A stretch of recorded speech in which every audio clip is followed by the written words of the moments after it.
high school football from ABC Sports.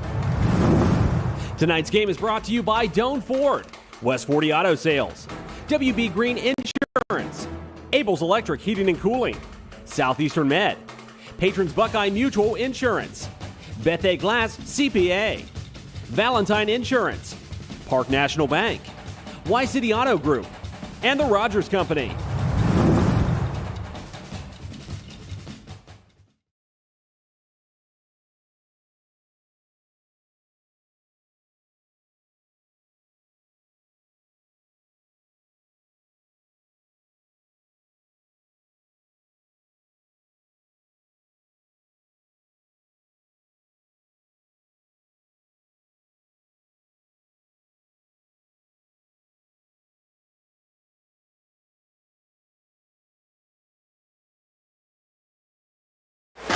They're not even. We're going to see him come around that corner. I was going to do it when I was playing right now. That's true.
a loss of 1.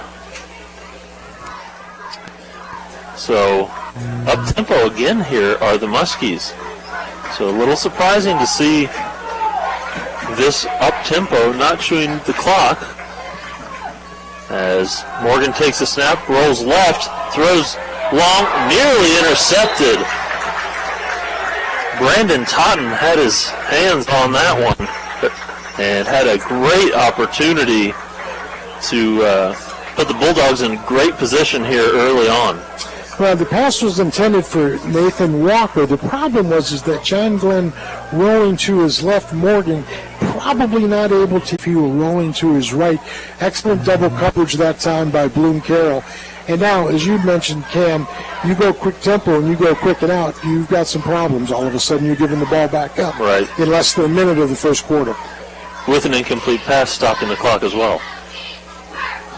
As Emerson to punt, the lefty gets it up in the air to the other 40, muffed, picks back up, and a nice return now cutting the other way is Bill Weiscarver, and he's got a wall of blockers as he's going to take it, and they're going to say yes, touchdown all the way to the end zone on the punt return. That time is Bill Weiscarver. Well, that will officially be a 49 or 59-yard punt return. Weiscarver caught a seam along the right side. Cole Emerson, the punter, was the only guy back, and he tried to push him out of bounds at the 2, just couldn't get there. So Bloom-Carroll with an absolute wall against John Glenn that time on the punt return. And that's something that, you know, special teams a lot of times in high school sports is not something that's quite as practiced, but that looked almost rehearsed the way they blocked. Tyler Rapp will attempt the extra point, and we have a score, 7-0. So 7-0 your score. We're going to step aside, and we will be right back after this brief message.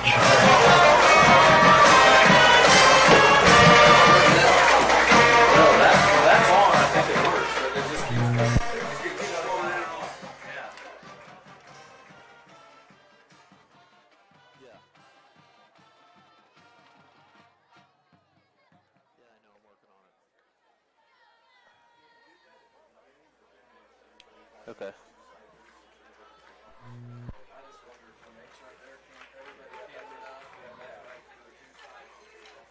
Okay. Okay.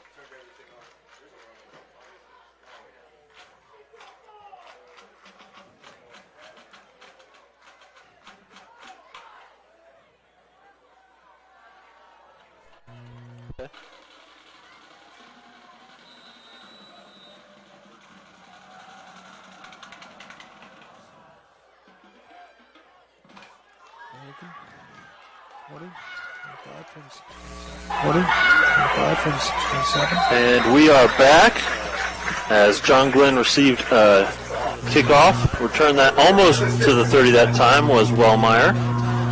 That kickoff brought to you by Valentine Insurance. Tonight's kickoff's brought to you by Valentine Insurance on Southgate Parkway in Cambridge. Okay, so now you're John Glenn. You down one quick score. You got the ball back for the second time. A little bit better field position than they had it the first time due to that penalty on the opening kickoff. So you're up at the 29-yard line.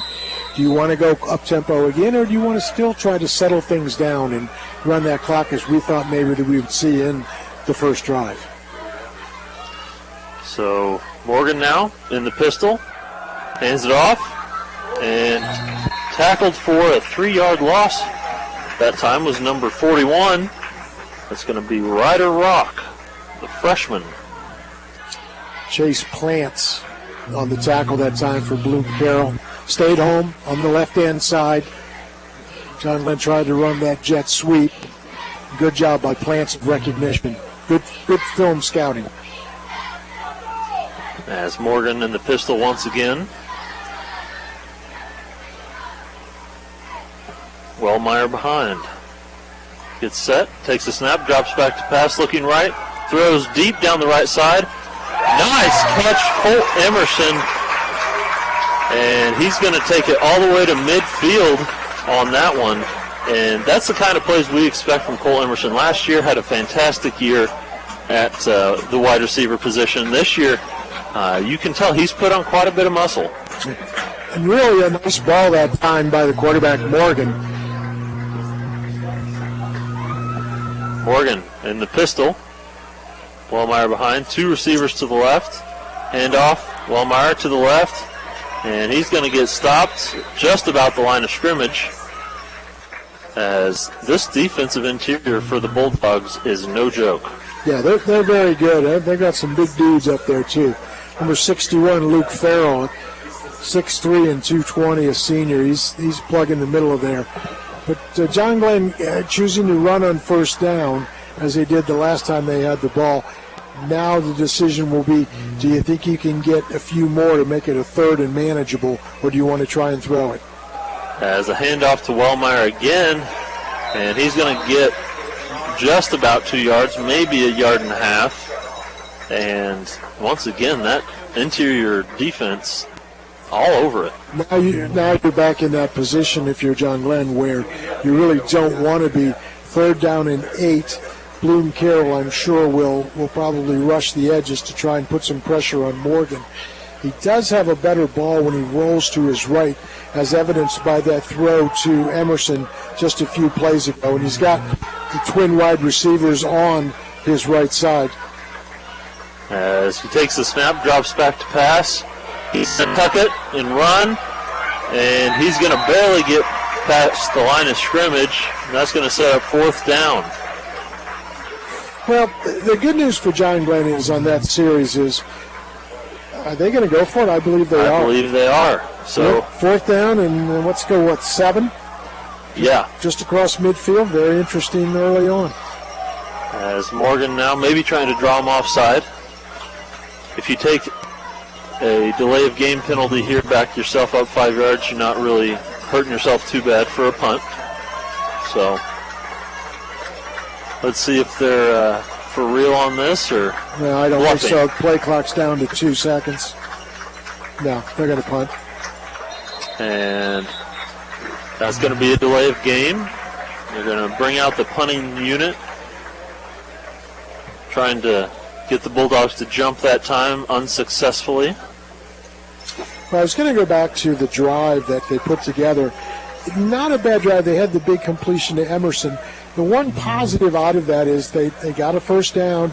They moved the chains. They crossed midfield. They've kind of tilted the field a little bit depending on the Weiscarver punt return. As we well know, he's obviously Mr. Dangerous back there because the last time he had it, he scored the 6 on the 59-yard punt return. As Emerson to punt, runs sideways to give his team a little bit more time to cover it, as we're going to see Weiscarver fair catch at the 10-yard line. That's where the Bulldogs will start this possession. Well, that's a coaching point from the coaches for John Glenn upstairs. The first punt was right in the middle of the field. Weiscarver just danced his way for the 59 yards. That time Emerson angled his kick to the sideline and really gave Weiscarver little, if any, room, and he was forced to make the fair catch because he just didn't have that sideline to go up. So nice move by John Glenn. Good note to the punter, Emerson, by the coaches, and hey, this guy's dangerous, so, we can't give him another big one. Right, and I like how he pinned him there against the sideline a little bit. Nice little coffin corner punt there inside the 20. Well, now with just 7:41 to go here in the first period, and the score 7-0 in favor of Bloom-Carroll. There's a timeout on the field. I think maybe the officials giving the players just a little bit of an extra break maybe for the weather. It is humid and heated tonight, so I think they may not be as strict with getting the guys on the field ready for play. So good move by the officials. Give them a few extra seconds to get out there. And it's always hotter down on the turf. They say that, yeah. Sometimes it gets hot in the box, though. But well, it's hot in the box today. Now you've got Benedict for his first snap. He will. Bloom-Carroll's going to have somebody late coming on. They may have to either take a timeout or. The play clock's not even running. Yeah, so they're going to get a nice break there by the officials. They finally get set. But Benedict, very dangerous quarterback, and Now, interesting, they only have 3 receivers out in the pattern. Normally they send out 4, sometimes 5 with no backs. As looks like quarterback option that time. Handoff goes to, it's going to be number 15. That's Dylan Armentrout. Yeah, Armentrout. Just a sophomore. And he was their leading rusher last week with 145 yards. The same formation with the 3 wides to the open side of the field. And now the pass, short. As that is caught. Nice move by Andrew Marshall. Makes a couple Muskie defenders miss as he is able to get very close to moving the chains. I think they are going to give him the first down on that. Just a timing play. Marshall goes out, 4 steps, quick turn. The throw's already there on the turn. They've probably done that 500 times. And the shotgun now. Handoff. No. Play action pass. Throw a little bit behind Marshall that time as he almost came up with a spectacular grab. It was Noah Winland on the coverage for the Muskies, the deep safety, just one-on-one. So nice job that time by Winland of staying with the play. And the pass, as you mentioned, Cam, just a little bit off. It's Benedict now in the shotgun once again. Armentrout next to him. 3 receivers to the left. As a little bit of a hard count this time from the Bulldogs. Going to line up in the pistol now. As play action again. Screen pass, left side. As we're going to get a flag coming in. I believe that's going to be a hold on Brendan Totten. As I think that was that. Well, what Bloom-Carroll did was they had the 3 wide receivers, and the slot back is the guy catching the pass, the quick strike from Benedict, the quarterback. But the other 2 receivers have to block. But unfortunately for them, one of them gets called for a hold. So they're going to have to understand now, what are the officials going to let them get away with in terms of what they can block and what they can and what's a hold and what's not. They'll adjust. 7-0 your score. Bulldogs lead. That scoreboard update brought to you by Park National Bank. As throwing again here. As ball is loose. As they're going to say incomplete. That was very close. Yeah, I think the determination by the side judge was that the receiver caught it, but as he was coming down to put both feet or even 1 foot on the ground, he did not have control of the football, hence the ruling, no completed pass. And now John Glenn in a very good situation at 3rd and 20. As a run up the middle, Armentrout, big hole. He breaks a couple tackles. He's going to get very close to that first down marker. Maybe a gain of 17 or 18. I would not be surprised if they go for it on 4th down, even deep in their own territory. They're going to go quick strike offense here. And yes, in fact, they are going to go for it. It's 4th and about 3. As play action pass, another screen. And wide open, nothing but green grass. Cole Emerson, the only man that might be able to make the tackle. And he's able to stand him up. That's Totten on the reception. Force him out of bounds. John Glenn got fooled. That is something that I think Bloom-Carroll had not done last week that John Glenn couldn't see on films, because the receiver was wide open coming out of the backfield, and John Glenn just didn't have the right defensive placement to stop that. They had 2 defensive backs to cover 3 receivers, and that's usually a recipe for disaster.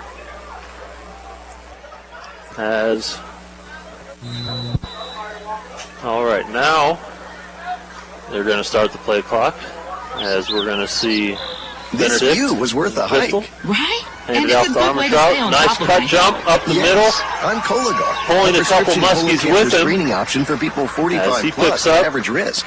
Have you screened for colon cancer? It's very close to Don't another wait. first down. It's more It is another treatable when first caught in down. early stages. Tell me more. Cologuard is They're non-invasive going and to it's go quick strike right here, and it's going to be right back to Armentrout. That time, good defensive placement by John Glenn in the interior makes a stop. That is Aiden Armstrong on the stop there. 98.5. One of the problems that Bloom-Carroll does to a defensive team is that they're very unpredictable. You can already see that in the first quarter. They give you different looks off the same $0. formation. Ask your That's provider very or hard an for online a defense prescriber to if adjust Cologuard to, is right for you. because you're used to Or seeing visit them line up one way, but all of a sudden they're doing something different out of that You one of those formation. people who thinks That's it's what's okay to happening to drive John slow? Glenn I mean, defensively what's the worst that on can this happen? second You drive. end up driving below the speed limit. Benedict now It's no big shotgun. deal, right? Wrong. Takes the snap, The truth throws is, right, action time slow near the end way zone, down when you're hot. You not and only put yourself in danger, but everyone around knocked you. out of his hands. They're going to say completion Stop down, kidding I yourself. believe, to It's not okay to drive hot. If 1 you're or using 2 yard your line. in any form, do not get behind the wheel. If you Mason feel Adams, a different, freshman, you drive different. on the Drive reception high, that get time. a DUI. Curl route Paid for by to Nitsa. the end zone. Did you know the arrow in Had his Amazon's man logo sealed represents and A pinned, to but Z? again, Maybe- that's another formation play where they Employed give you to something, employed. Ryan and then was all of a sudden they do something differently. Now they're spread way out on the open side of the field with single receiver. As handoff up the middle. As that time, it's going to be Chase Plants with the touchdown. 5'11", 195-pound junior. As he fouls it in. So 13-0 your score now. And Bulldogs are going to try to tack on one more.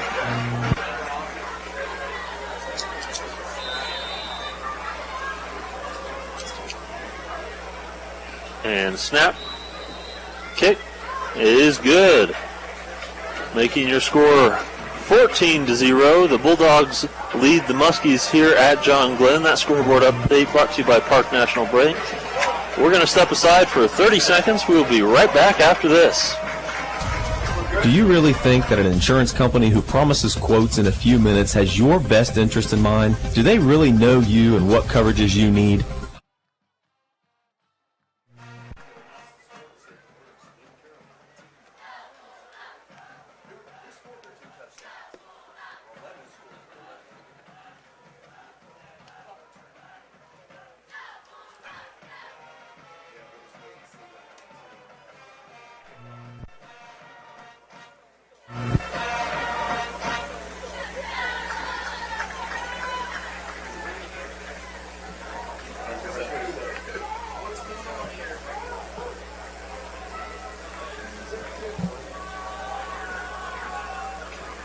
And welcome back. We are ready for another kickoff here for the Bulldogs are kicking it off to the Muskies. Another John Valentine Insurance kickoff.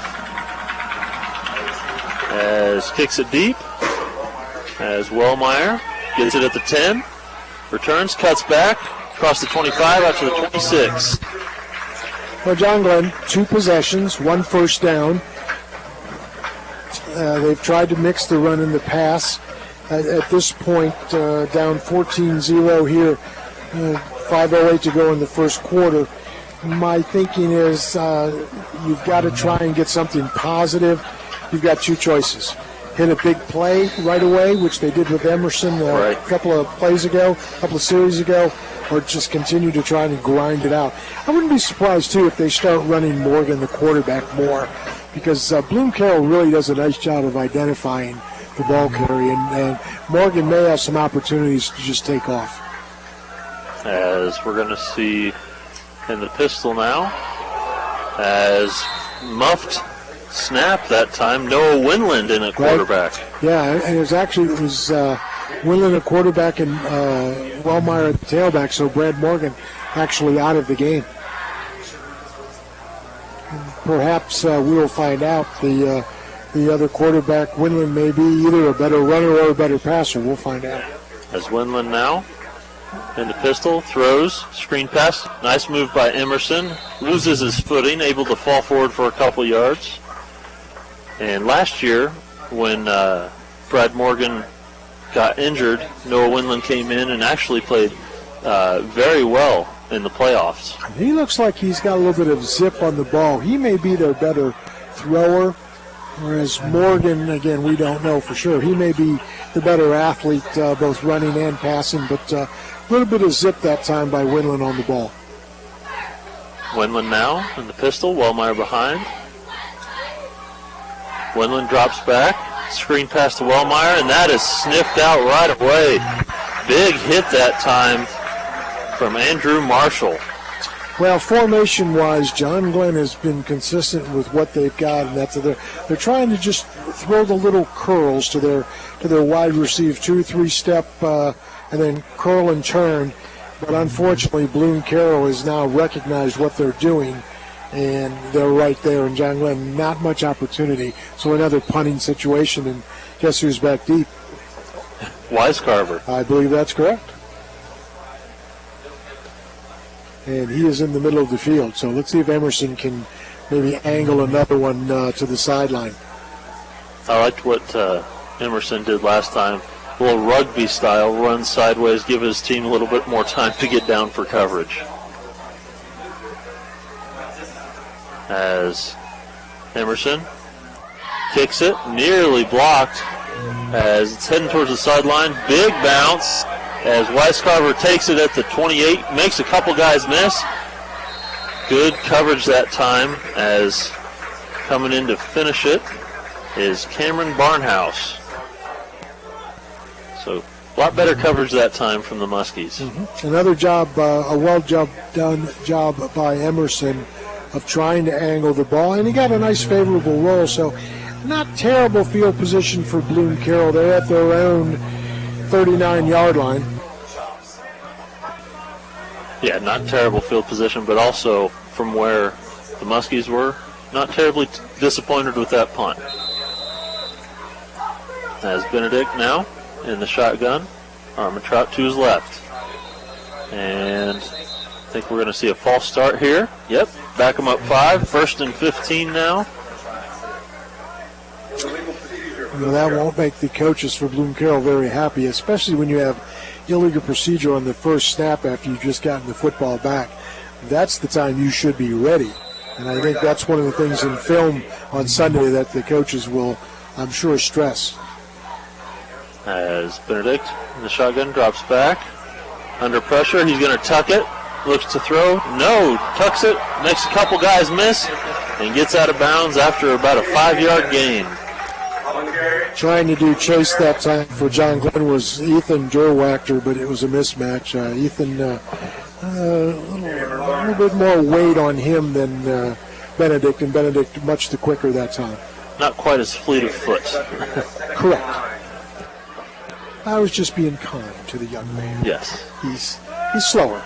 Well, he's a lineman. Yeah, well, he's supposed to be slower. Right. That's right. As Benedict now in the shotgun, takes the snap. Jet sweep, coming around the corner, picking up a nice amount of yards that time. About 7 yards is number 84. It's going to be Jet Jones. And I tell you what, Noah Windland did a great job of reading the play that time. He actually came up and made the stick, and that really prevented the first down. So it's going to be 3rd and short. But if Windland doesn't come up from the corner position, that's an automatic first down. Maybe more. Absolutely. Benedict now in the shotgun. In motion again. They fake the jet sweep. Armentrout up the middle is going to pick up another first down as he crosses the 45 to the 46. Once again, the same formation with Benedict in the shotgun and the running back to his left. 3 wide receivers on the open side, 1 on the short side of the field, but they do different things. We're going to have another penalty. I think somebody moved real quickly. Another illegal procedure. I think a lot of people who follow football and basketball especially will tell you that the sign of a good team is, can they do one thing really well, but then things off of that? And that's what Bloom-Carroll does. Right. Same formation every time, but they do so many little things with that formation. As we're going to see Benedict keep it on the option as he gets back to the original line of scrimmage. Yeah, just a great play call. It's 3rd and short, and you fake the dive into the line, and the quarterback keeps it for nearly the first down. Benedict now in the shotgun. as that makes it 2nd and 11.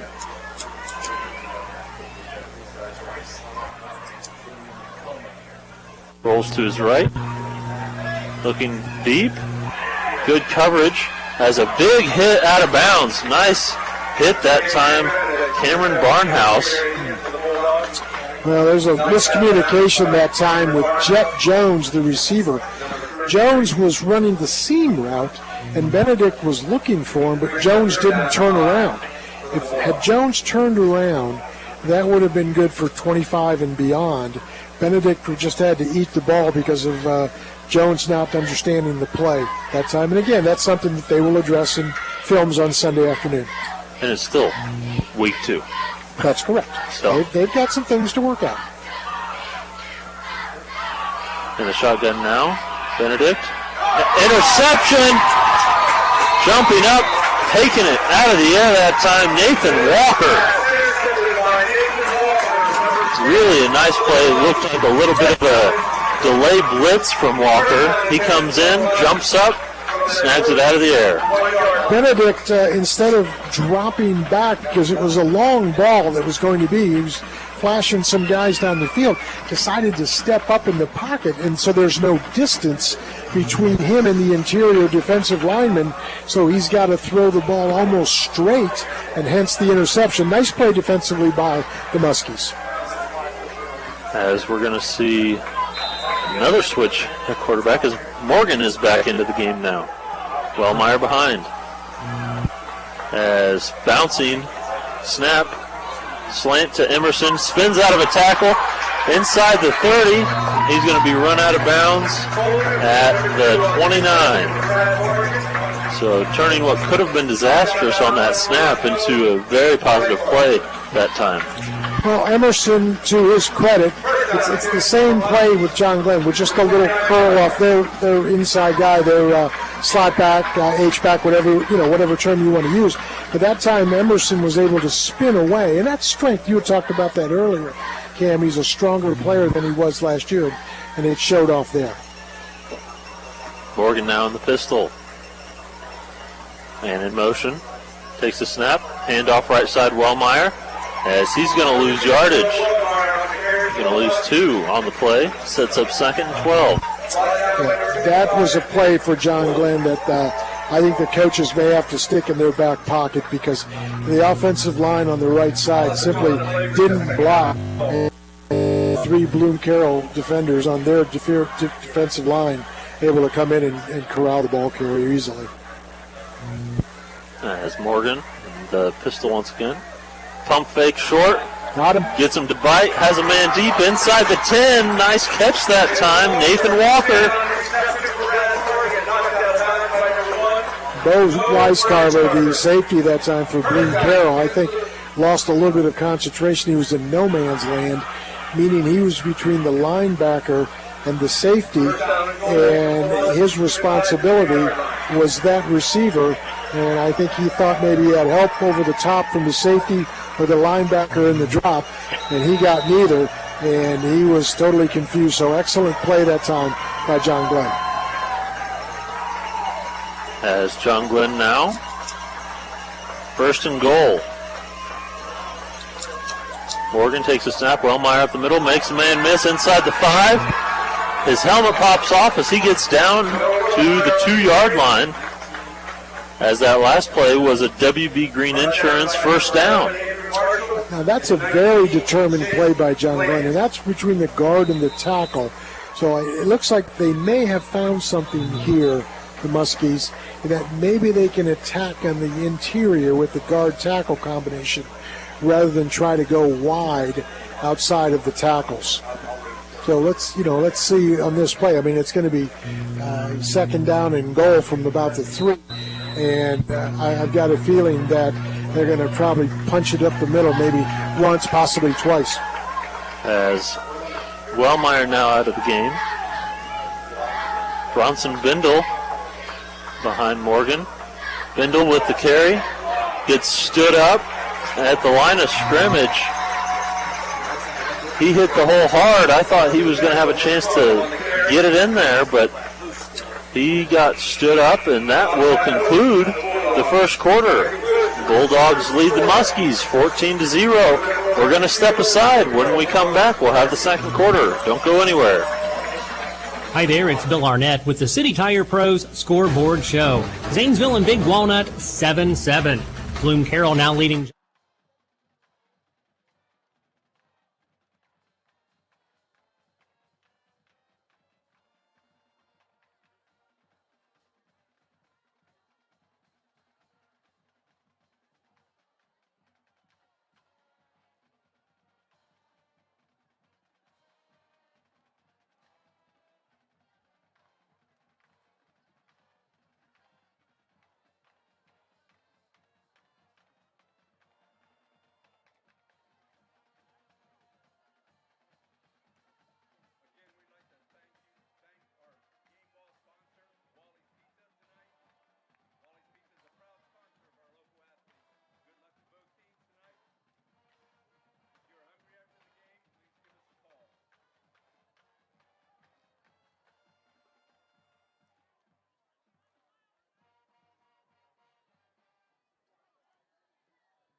And welcome back to John Glenn High School, home of the Muskies. I'm Cam Summers. With me here, Howard Twiggs, as the Muskies are trying to punch it in to start the second quarter. Bulldogs lead 14-0. Big play receiver for the first quarter Muskies was Cole Emerson, 3 catches for 82 yards.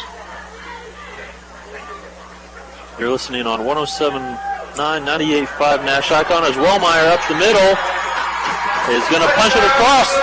First points of the year here for the Muskies as they cut the deficit 14-6. Your score now. That scoreboard update brought to you by Park National Bank. Well, the Muskies have found something, and what they have found is that they can attack in the middle of the interior defensive line of Bloom-Carroll. And that's not all bad for a couple of reasons. Number one is that you keep the ball on the ground. You awaited the extra point try for John Glenn, by the way. It's from Angelo Kuhn. But John Glenn able to come down, and they'll run some ball.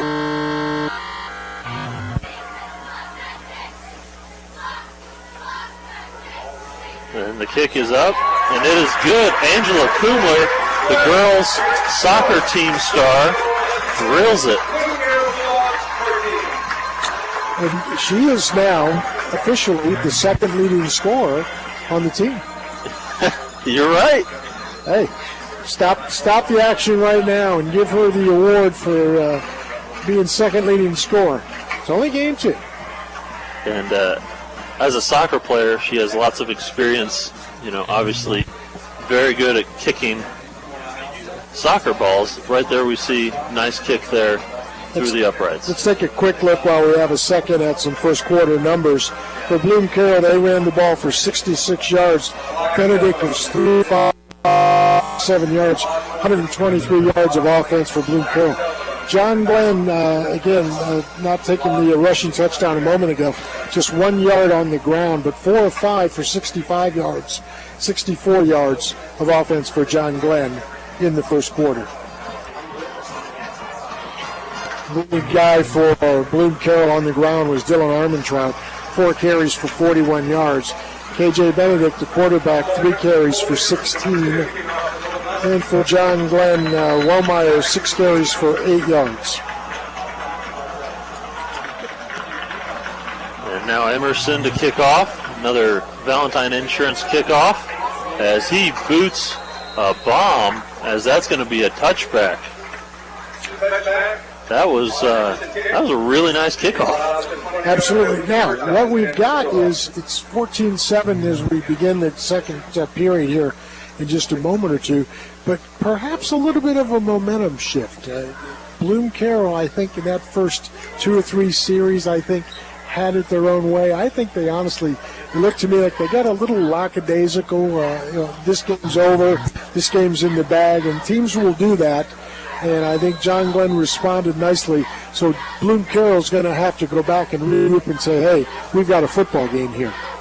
As Benedict takes the snap, Armentrout with the carry. Nice job bottling him up.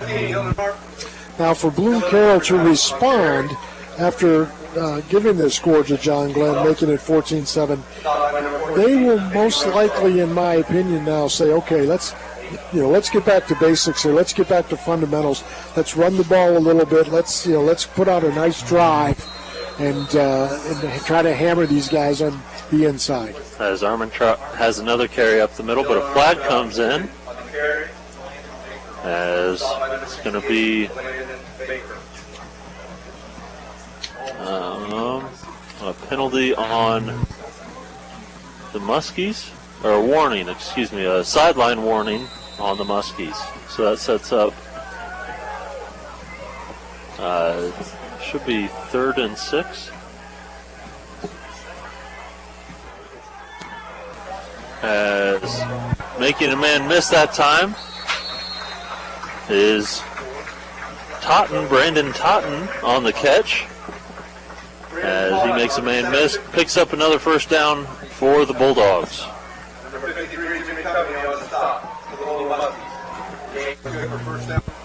So 1st and 10, ball at the 31-yard line. Benedict in the pistol, Armentrout behind. As they're going to jump. By the way, Plants is in at running back now instead of Armentrout, and I think the Bloom-Carroll, though they've gotten the first down, I still think they're just a little bit out of sync here. I'm not sure that they've totally mentally recovered from that last drive that the Muskies put together. I think they're being a little bit sloppy now, especially on the mental side of things. So 1st and 15. Benedict takes the snap, throws a screen, and about 7 Muskies in on that tackle on the far side. Well, John Glenn now crowding the line of scrimmage. They've got a 2-deep safety look in 2 corners. It's a base defense with some linebackers pinching up. But this would be a real good time if Bloom-Carroll wanted to take a little bit of a risk. This view was and worth throw the the deep ball because John Glenn now really playing in the box. Everybody. Benedict takes the snap, rolling left. Comeback route is completed, and stepping out of bounds there is number 28, Brandon Dodds. Yeah, I think Bloom-Carroll went into that particular play call and said, hey, screw this, boys. We're going up top. Right. Benedict now thought he was going to go under center. I was going to be a little surprised there. A little bit of an audible as getting the play called in. And we're going to get another illegal procedure. Back him up, making it 3rd and 7. 9:58 left in the second quarter. 14-7 the score. Bulldogs leading the Muskies. Scoreboard update brought to you by Park National Bank.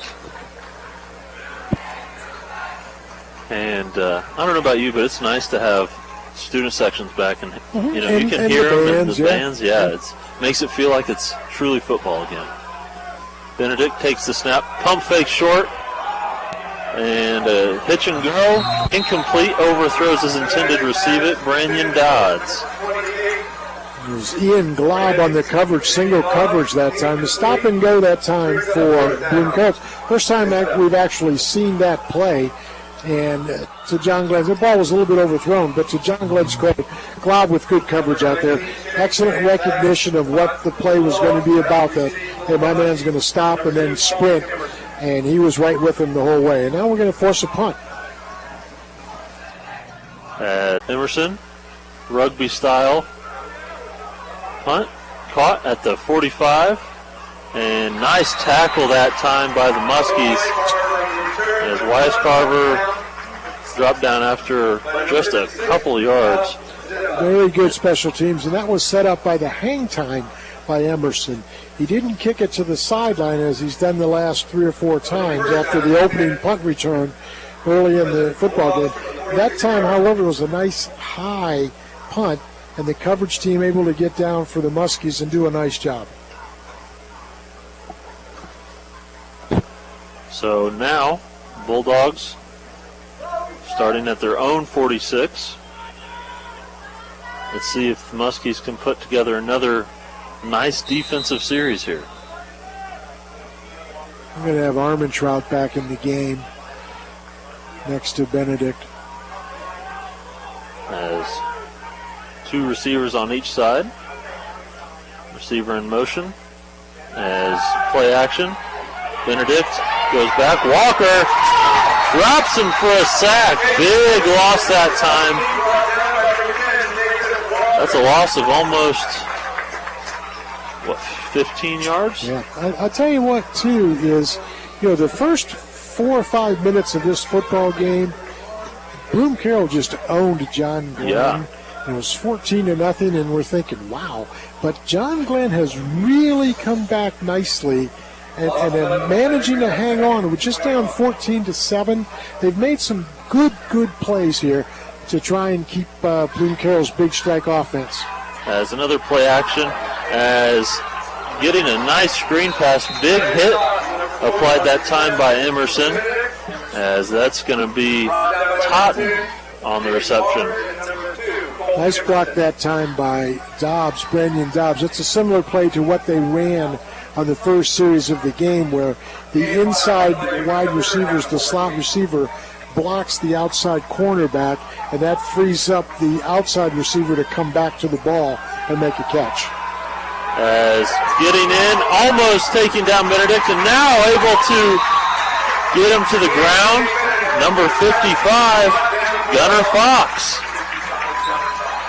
Very interesting that John Glenn is getting good push up front, and I'm wondering if, that we talked about how John Glenn is inching up to the line of scrimmage more and more, and taking a risk that the secondary can handle their own. But what they've done, though, is they've eliminated Benedict having time to throw with the pass rush. And what's happening is that John Glenn is now all of a sudden the team that's being more aggressive. And I think Bloom-Carroll may be a little bit fatigued on that offensive line also. Yeah, I think a little fatigued. That time, the offensive tackle lunged forward to block and just whiffed. Did a face plant into the ground, which allowed the Muskies to have excellent pressure. As another penalty against the Bulldogs. Another illegal procedure backs them up even more. So Cole Emerson back to return the punt, and the farther they keep digging themselves in a hole, the better field position the Muskies are going to have. Well, Emerson's going to set up right about midfield, so hopefully with a good return, John Glenn could be right back in business and tie this thing up. They trail 14-7 here midway in the second quarter. That's a good punt, though. That is a good punt. Fair catch called for back at the 32. Not horrible field position for John Glenn. They haven't been able to move the ball like they would like to. Really, what's happened here in this second quarter, and even somewhat of the first quarter, is it's the John Glenn defense that is stifling the Bloom-Carroll offense. If John Glenn could find something to get successful with offensively, they could really make a lot of noise in this football game. To this point, I don't think it's necessarily been to the outside, the rushing game. They've tried a few short things, but the linebackers from Bloom-Carroll are very good in the short coverage, so that's not it. The two other options are, I still think, the quarterback running game, but we don't know how good that will be for John Glenn. I also think if you can continue to somehow think about ways to get Emerson the ball. Yeah. He's the lone wide receiver on the far side of the field. As Morgan now in the pistol. As a double reverse. Morgan out to block now. As picks up a little bit that time. That is number 41, Ryder Rock. But give John Glenn credit for trying something. Again, defensively, Bloom-Carroll, and let's make no mistake about it. This is a very, very good and well-coached football team. Right. And we mentioned it earlier in the broadcast. They stay home and they play assignment football. And that time there was nothing going on that trick play because the other side of the line just stayed home. And when you came around, there they were. Handoff now, right side. And Wellmeyer has nowhere to go as he's taken down almost immediately. It's back to the Muskies trying to get outside, get to the perimeter. But Bloom-Carroll will have nothing of that. And now in an obvious passing situation, 3rd down 11, because they're not going to punt if they don't get it here on 4th. This is where you say to one of the other coaches, hey, you got anything we can use here that we haven't tried yet? Because this is a very difficult down and play.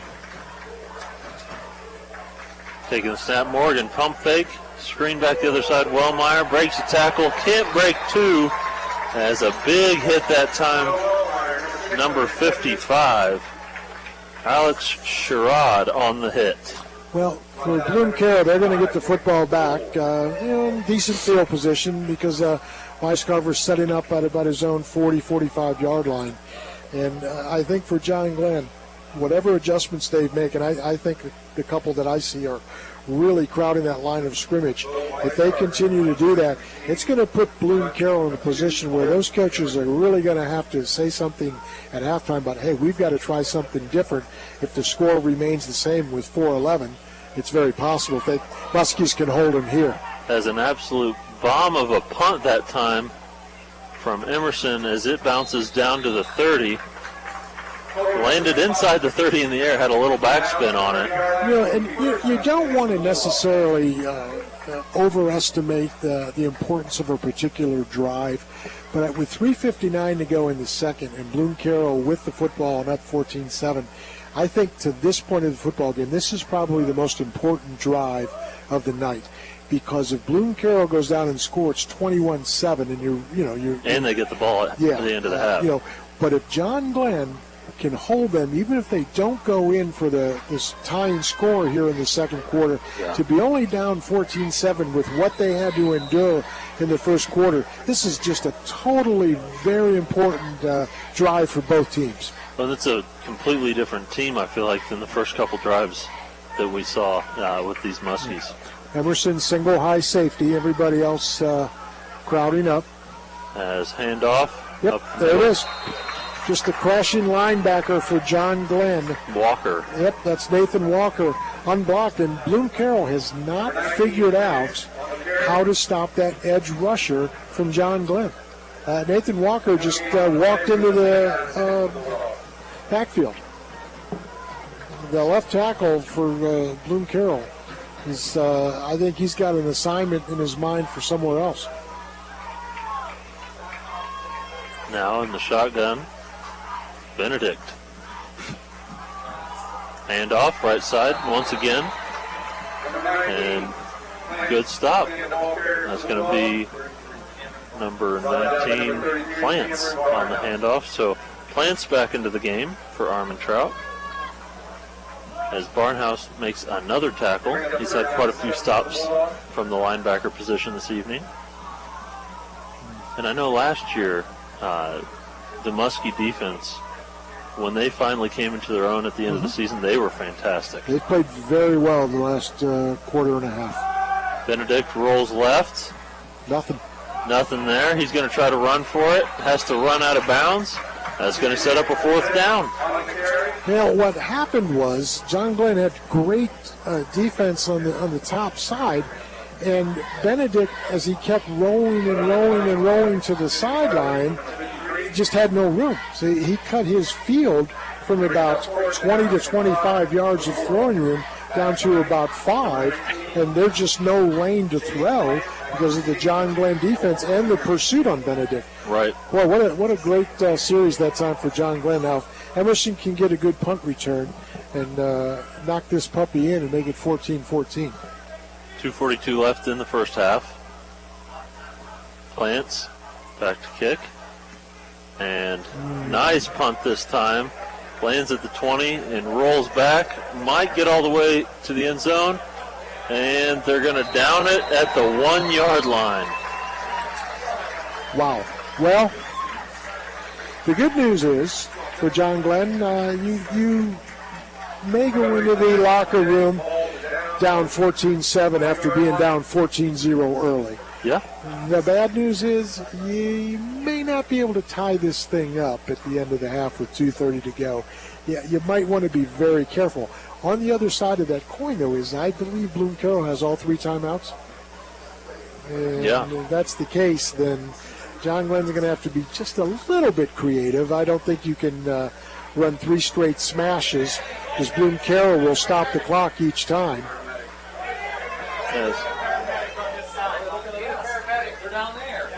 As we have the play.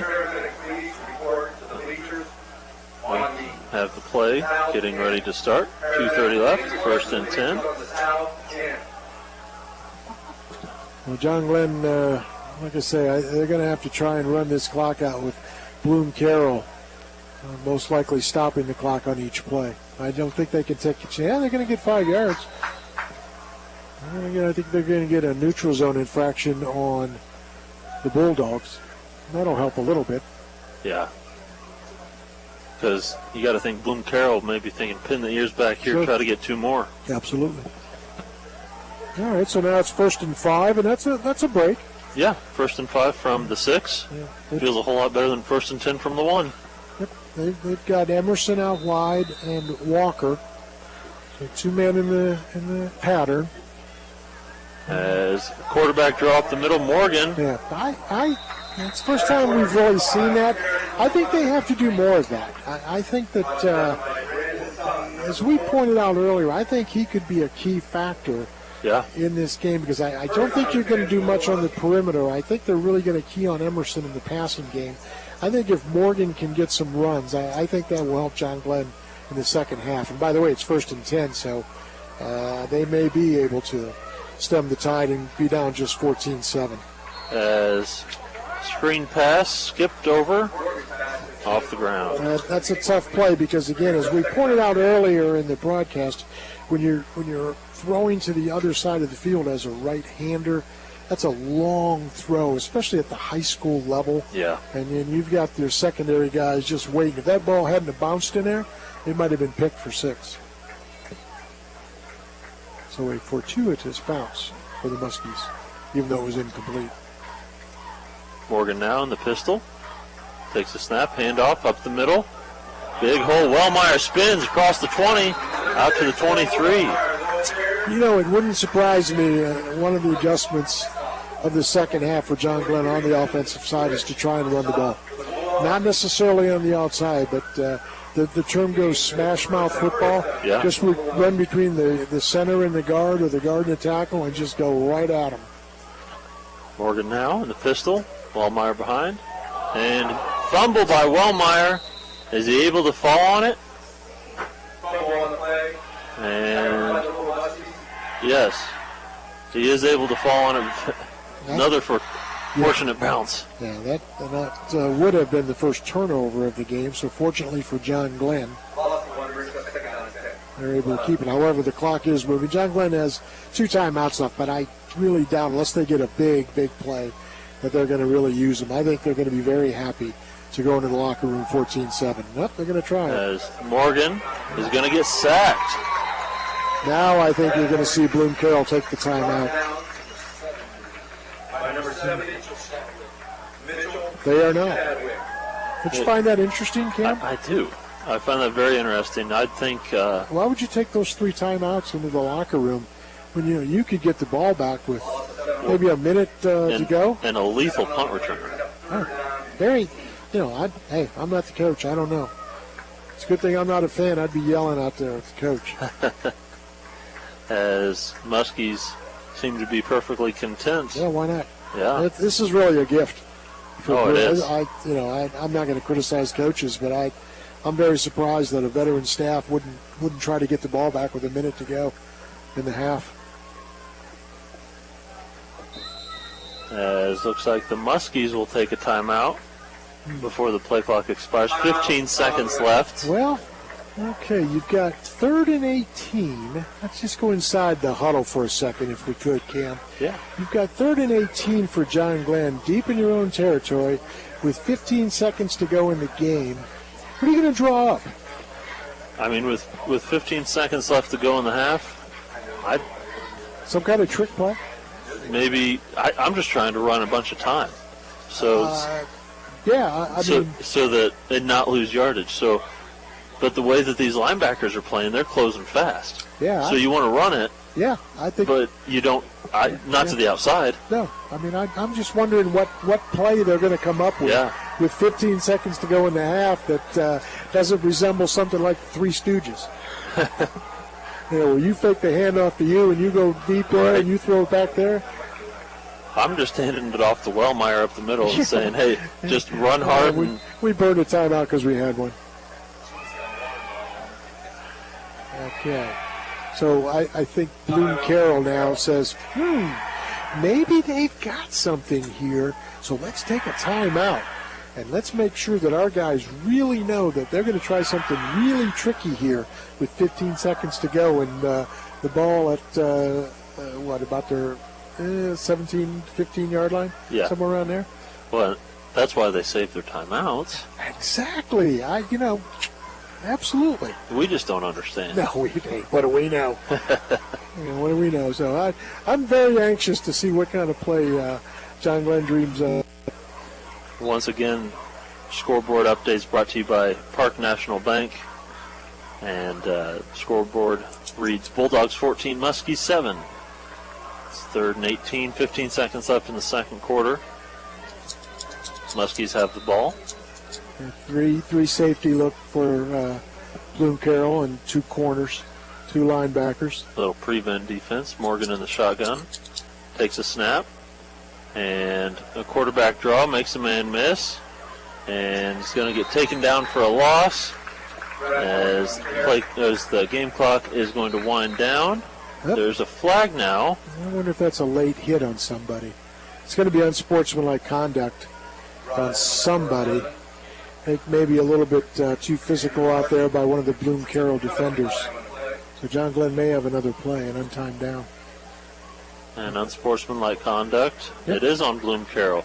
Because if that's on the Muskies, that stops the clock, backs them up, and they either have to punt or try to run out the clock. So that's why they took the timeout.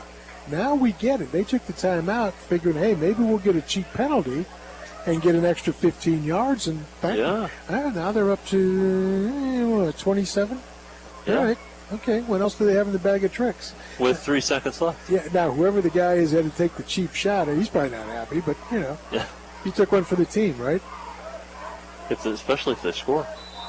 Absolutely. Let's go, Muskie. So it's still 4th down. And, well, the clock runs out. So never mind. I don't think so. Yeah, I didn't. I think on a dead ball situation, I believe the clock should have stopped. The officials are going to. That's crazy. That's a dead ball. The clock is stopped. They're going to have to bring these guys back out. I mean, The band's on the field. The band's on the field. Yeah. Where's Stanford? No, I mean, I'm not a rules expert, but I know a little bit. And, on a dead ball, that clock is stopped, and there was 3.4 seconds on the clock. So John Glenn will get one more play. I think Bloom-Carroll tried to get a sneaky one in there. Rascals. So 3 seconds left. As, let's see, Morgan in the pistol. 4th down and 4. Takes a snap, drops back to pass.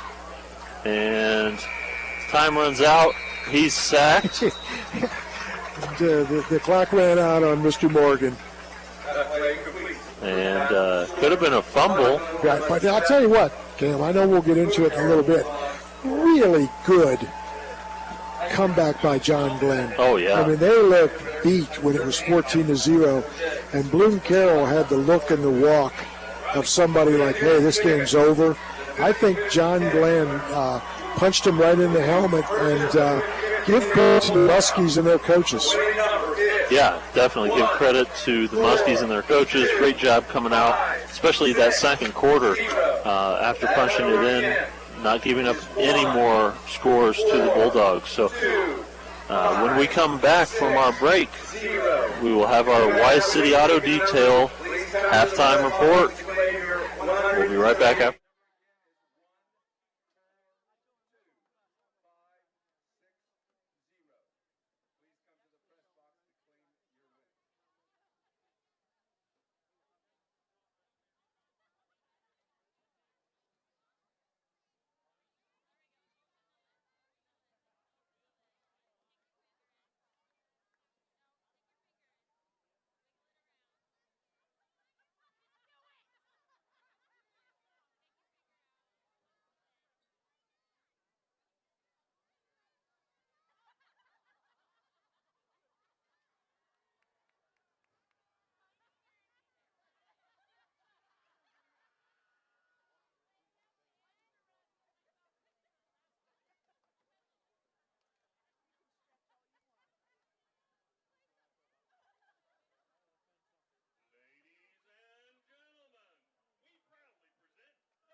Stop kidding yourself. It's not okay to drive And high. welcome If back you've been using to marijuana Jonquil in High anything, School do as not get behind the wheel. If you feel different, just you drive serenaded by a different. Drive beautiful high, get a DUI. Paid for by rendition NHTSA. of a Did you know song the by arrow the in Bulldogs. Amazon's logo You know, one represents thing we A should to Z? point out, Maybe too, the My Cam, Computer and Career you logo mentioned should this earlier represent tonight, unemployed to that it's good employed. to see the Ryan bands was out back, of the work when he fans started back, the classes in players March. In playing September, in he front of started a his IT nice career crowd here working tonight for for the both teams. Amazon. We really More money should than point he out ever thought that possible. these band Here's a kids prime were opportunity. very Go to hard, just like the mycomputercareer.edu players. and take the And free sometimes they don't get enough credit because they're not the one scoring the touchdown or throwing the block or, catching the pass or whatever.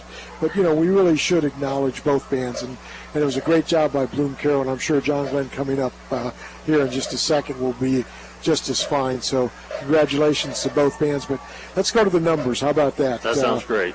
All right, first half scoring opened up with Bloom-Carroll on a 59-yard punt return from Bo Wisecarver, cut along the right side, and one guy to beat, and he was able to sneak by Emerson. And then a 2-yard run by Chase Plants made it 14-0 early for Bloom-Carroll, and we were all thinking this is not a good scenario. But slowly and surely, the Muskies came back, and they were led by their defense, which started really putting pressure on the quarterback, Benedict, and he had very little room to operate. The Muskies finally got on the board with a Noah Wellmeyer 4-yard run, and then the extra point made it 14-7, which is where we stand. But the numbers look like this. Rushing for Bloom-Carroll, 75 yards. John Glenn just 16, so something's going to have to give there with the Muskies. I still think, Cam, they're going to have success if they can run it between the tackles. Yeah, I think the key is going to be able to get Wellmeyer, really moving between the tackles, maybe using Morgan like we saw a little bit at the end of the second quarter there. He picked up a couple first downs for him. And well, it's also something that Bloom-Carroll may not have seen on film. Right. Because I don't believe he ran the ball last week when they lost to Garraway. So we'll see in the second half what kind of adjustment that is. Passing department, Benedict 7 of 10 for 82 yards, whereas the Muskies 7 of 11 for 65 yards. It adds up to 157 for the Bulldogs and 81 for the Muskies. You'd normally think that's a pretty wide margin. Right. So one could only conclude that when your defense is keeping you in games, the stats can sometimes be misleading, and I think that's, again, what's happened here with the Muskie defense. Yeah, and offensively, they're on pace to be almost exactly what they were last week with 160 total yards. Yeah, at least they scored, though. I mean, yeah, that's they a good scored thing. this week, which is... That's a start. Yeah, it is a start. Penalty-wise, Bloom-Carroll 8 for 50 yards, Muskies 4 for 30 yards. Both are all four really of the minor variety. Sacks 2 for 15 yards for Bloom-Carroll. The Muskies came up with 2 sacks for 22 yards of loss. Punt returns, 3 returned by Bloom-Carroll, a 52-yard average, including the 59-yard return by Wisecarver. That's serious damage in the opening minute of the first half. Yeah. John Glenn, 5 punts rather, for a 43-yard average by Emerson. And that will do it for the numbers. How about some individuals? And let's start with Bloom-Carroll. And they were led on the ground by Dylan Armentrout, 6 carries for 45. KJ Benedict, 4 carries for 18. And Chase Plants, 3 for 6 yards, but he did have the touchdown run. Right. Through the air for Bloom-Carroll, Benedict 7 of 10, as we mentioned, for the 82 yards. His targets tonight were in the first half. That's Brandon Totten, 3 catches for 17, a couple of catches for Dodds for 12, and a couple of catches by Marshall for 28. So not big numbers on big plays for Bloom-Carroll, unlike last week where they unleashed some huge plays against Huntington and they beat 49-17. So, again, give John Glenn credit. They put enough pressure on Benedict in the first half that he hasn't been had time to throw long. And hats off to him, because you can bet that Bloom-Carroll, they've got to be frustrated in that locker room saying, hey, Where's our big plays? This is a real game. Yeah. Well, and one thing that I've kind of noticed is that Benedict, after throwing that interception, has been a little reluctant as the pressure's coming. He's kind of tucking it and just taking the sack as opposed to trying to make a play. It's almost like he's afraid to make a mistake. Well, here again, when last week was easy, and you're thinking this week is going to be easy, and in the first 4 minutes of the game, it is easy. It's 14-0, and this happens. So you've been around sports for a long time. Yeah. This happens in all sports. Teams that get to a big lead, sometimes they just, for whatever reason, psychologically, things just happen. They let down. They don't have that intensity. And the other team catches fire. They catch a break or something good happens. And the next thing you know, they get some momentum, some confidence, and they're in the game. So I think that's what's happened here. I think Bloom-Carroll took John Glenn much too lightly. I think John Glenn were most likely embarrassed last week. I think Coach Edwards probably said all week, hey, we're a better football team than we showed last week. Let's get out there and prove it on the field. And I think, to Coach Edwards' credit, they've done a nice job of hanging in there. Yeah, I mean, it was like a tale of two teams with those first two quarters, especially on the defensive side. But I mean, in reality, if you take that punt return off the scoreboard, absolutely 7-7. It's 7-7. So all it takes is one big play here, and it's a tie ball game. Well, and unfortunately, adjustments sometimes come after the fact. Yes. On that particular punt return, Weiscarver was right in the middle of the field, and Emerson booted it right to him, and off he went down the sideline. The adjustment then became, let's kick it to the side where we can limit his area of running. So that's the adjustment, but unfortunately the early touchdown hurt John Glenn. Oh yeah, that big sucker punch to start the first quarter. Numbers individually for the Muskies. Their leading ground gainer was Noah Wellmeyer, who had 15 yards on 10 carries. 7 yards of rushing for Bendel, and a loss of one by Rock. And then through the air for the Muskies. As we mentioned, they were 5 of 9 for 66 yards. Emerson, what a surprise. 3 catches for 44 yards. He's the big guy. And then Anthony Walker had a nice snag for 22 yards. So some big plays for John Glenn through the air. And, you have to ask yourself, okay, does John Glenn want to take the chance and open it back up in the passing game? I don't know. I mean, if it were me, and I'm certainly not a football coach, and my defense was playing well and I was hanging in there, I'm not sure I'd want to take a lot of chances early. Right. I think I'd want to go, they're going to get the ball, by the way, Bloom-Carroll. Right. So hopefully the Muskies can get it back in decent field position. But if I'm John Glenn and I can stick them defensively and get the ball back, midfield or so, I think I try to really just pound it at him between the tackles. And I think I say to Brad Morgan, hey, you've got to be a part of the package here in the second half, running the ball. And I still think, and again, you can't just make stuff up. So I don't know what kind of stuff they might be able to make up for Emerson.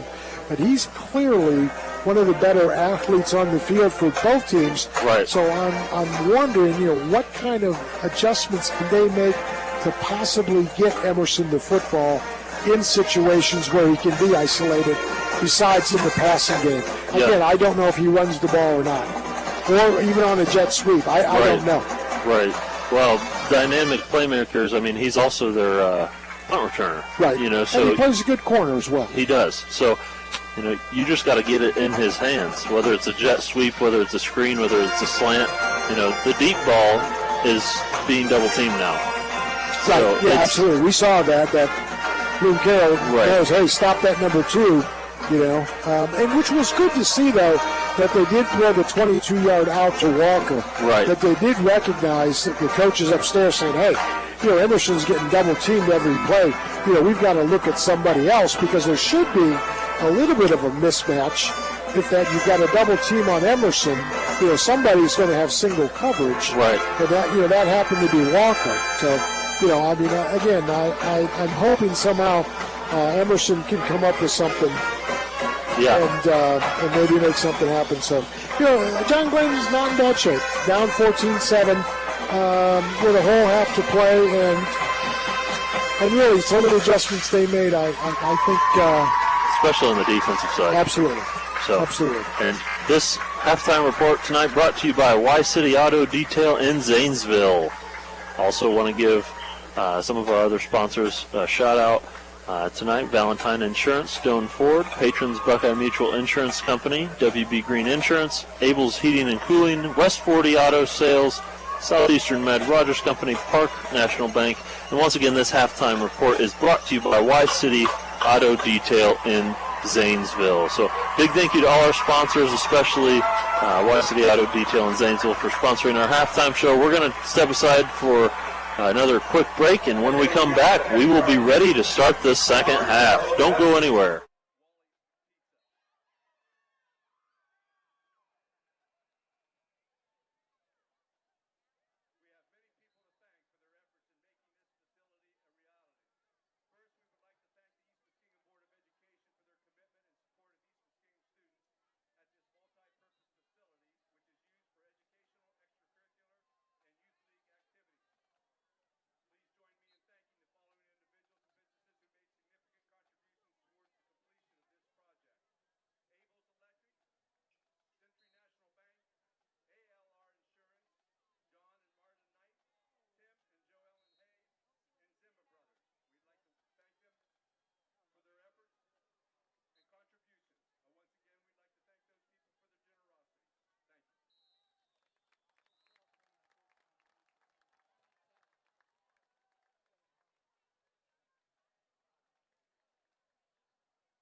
DoneFord.com. And welcome back to John Glenn High School. Cam Summers here with Howard Twiggs. And Muskies taking on the Bulldogs of Bloom-Carroll. They are trailing 7-14 as we're getting ready to start the second half. But like we said in our halftime show, a lot of adjustments were made in that second quarter by the defense for the Muskies, trailing 14-0 to start things, but really turned it around on the defensive side. Got lots of pressure on KJ Benedict for the Bulldogs, and I'm excited to see, will they even turn up the intensity even more? Yeah, I'm excited to see what kind of thinking Bloom-Carroll has got coming out of the locker room. We know John Glenn, we think we know John Glenn's going to say, hey, we've got to keep up the pressure defensively.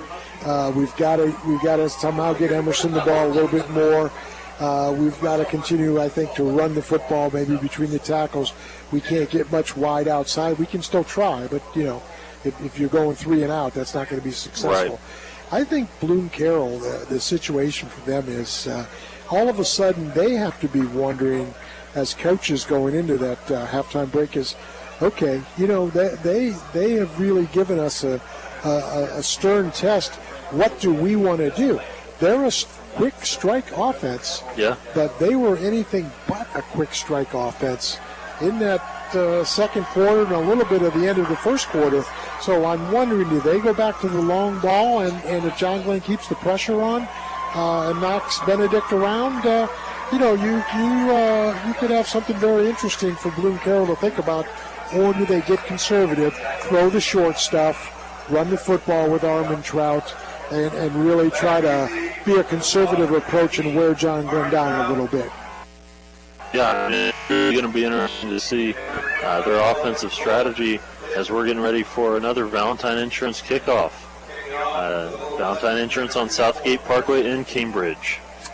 Bloom-Carroll will be going right to left along your radio dial. And they will be awaiting the kickoff. And you guys are tuning in on 107.9, 98.5 Nash Icon or YRP-TV. As we are live streaming this game tonight, big thanks to ABC Communications for having us do this, as well as the John Glenn School for allowing us to come and live stream this to you. As Emerson, a little bit of a squib to the 24. And trouble. Getting a seal on the other side, bringing it all the way around, and getting knocked out of bounds near midfield. As John Glenn did not contain, meaning that they pursued the ball carrier instead of staying in their lanes. And when you over-pursue and not stay in that lane where you're supposed to be, and they set up that wall, boom, bad things happen. So that's something the coaches will discuss with the kickoff team here as they go to the sideline. Guys, stay and contain in case they come back across the field, which is what they did. Right, and Brandon Dodds on the return there gets it into Muskie territory. Benedict now is going to keep it on the option, cut it upfield across the 45, get it for 3. Well, there's a situation where I think Bloom-Carroll went in the locker room and said, "Hey, you know what? Let's slow down a little bit and let's run our quarterback and our running backs." And that's really the first time we've seen Benedict just flat out take off. As Benedict now in the shotgun, Armentrout to the right, 2 receivers on each side. As handoff, Armentrout up the middle, big hole. Past the 30, 25, down to the 21-yard line, and that burst. It was a one cut between the left tackle and the left guard. One cut and gone. If it's not for Emerson, they're celebrating for Muskies right now. So 1st and 10, 11-15 in the third quarter. As another handoff to Armentrout. As he gets stood up, but that pile just keeps on pushing. Well, what Bloom-Carroll, I think, has decided to do is buckle up the chin strap. Let's just go play between the tackles. Let's pound these guys a little bit. Let's not get cute. Let's not get fancy.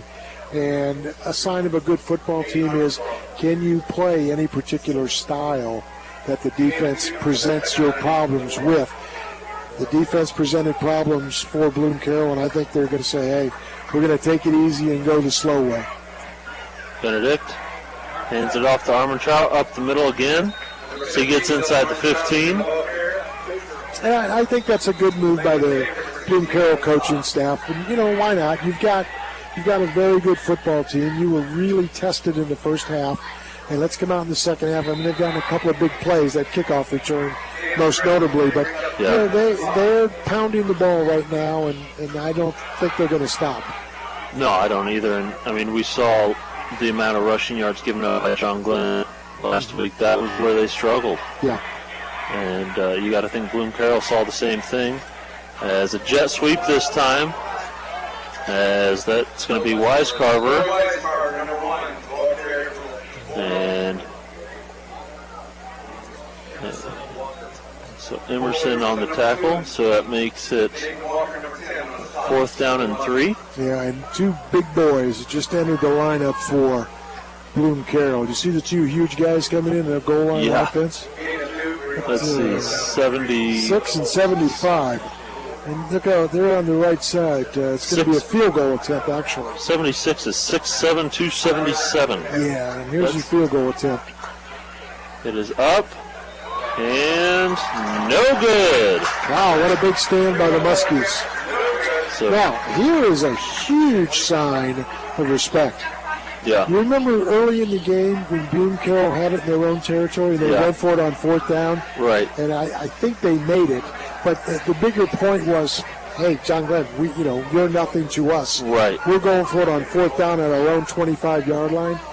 There is a huge sign of respect when all of a sudden you're going to say, I don't think we can make it. 4th down and 3, we're going to kick a field goal. Yeah. Big moment for John Glenn right there. As Muskies now take over possession, 1st and 10 at the 20-yard line. As Morgan now. And the pistol takes a snap. Handoff Wellmeyer up the middle. As he stood up, gets to the line of scrimmage and no further. You get the feeling, Cam, I know it's early in the third quarter, that both teams may be thinking the same thing. Run between the tackles. Yeah. Yeah. Let's. Which, if that's the case, our second half could be pretty quick. It could be quick. Yeah, it could be quick. I think both teams have figured out that the secondaries and the linebackers are really very good for both teams. As Morgan takes it, rolls left, throws. Little bit too high, had his man. As Emerson jumps up, lands a little awkwardly. He's going to be fine. He comes back into the game. Yeah, interesting. That time he only had single coverage by a linebacker out there who's going to be replaced by another member of the secondary. And I think the coaches were a little upset about the coverage that time. I'm surprised they didn't go back and double cover Emerson. Yeah. Because it was a catchable ball. And they were fortunate there. Yeah. So 3rd and 10. Morgan in the pistol. Handoff. Wellmeyer up the middle. Breaks the tackle as he gets it very close to a first down. Let's see if they give it to him. It's going to be very, very close. They're going to give it to him. Excellent. Gain of 10 on the play. And he broke maybe 2 or 3 tackles to get that first down. And good surge up front by the line. You know what? Keep running. Again, I would mix Morgan in to do some running too. Right. They also have Bindle, who has only gotten 1 or 2 carries tonight. Susan, it's so great to finally be able to get together. Now up the middle again. Wellmeyer, gain of 3. Totten on the stop.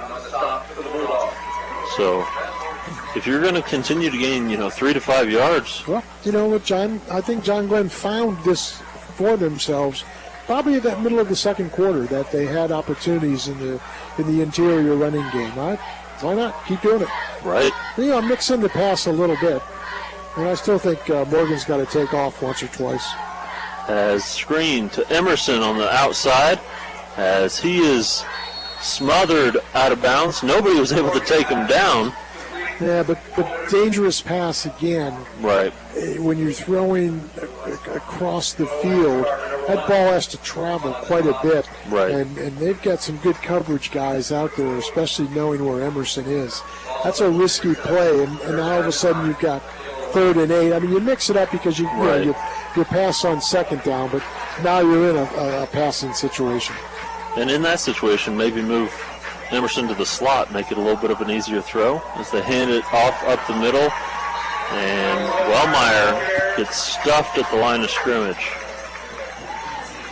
But well, John Glenn, to their credit, they tried to mix it up, run on 1st down. Instead of running on 2nd down, passed on 2nd down. Unfortunately, it didn't work their way. Switch it up again and run on 3rd down. That didn't go either, so they're going to have to give the football back to Bloom-Carroll.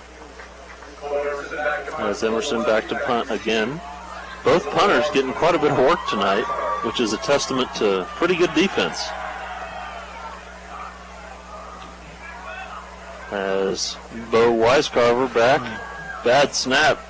Just does get it away to Emerson. Weiscarver catches it at the 30. And makes the man miss.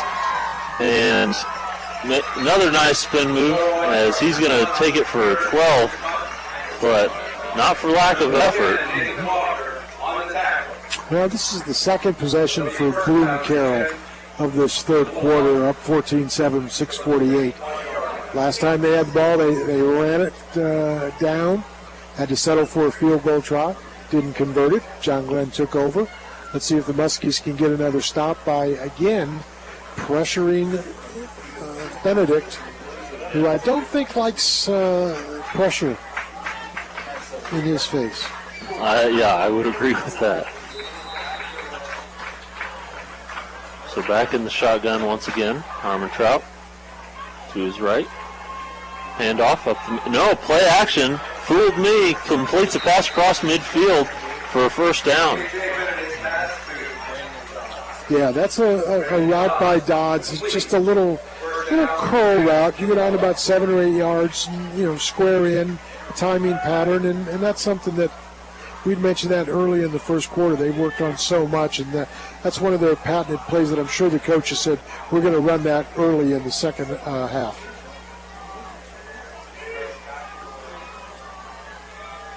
Benedict now in the pistol.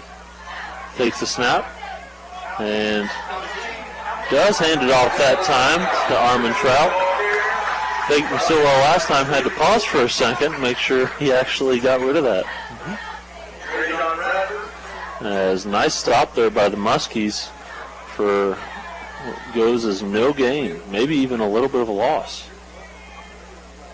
So 2nd and 10. See where Wisecarver's got single coverage on the short side of the field. I'm just wondering if they're setting him up.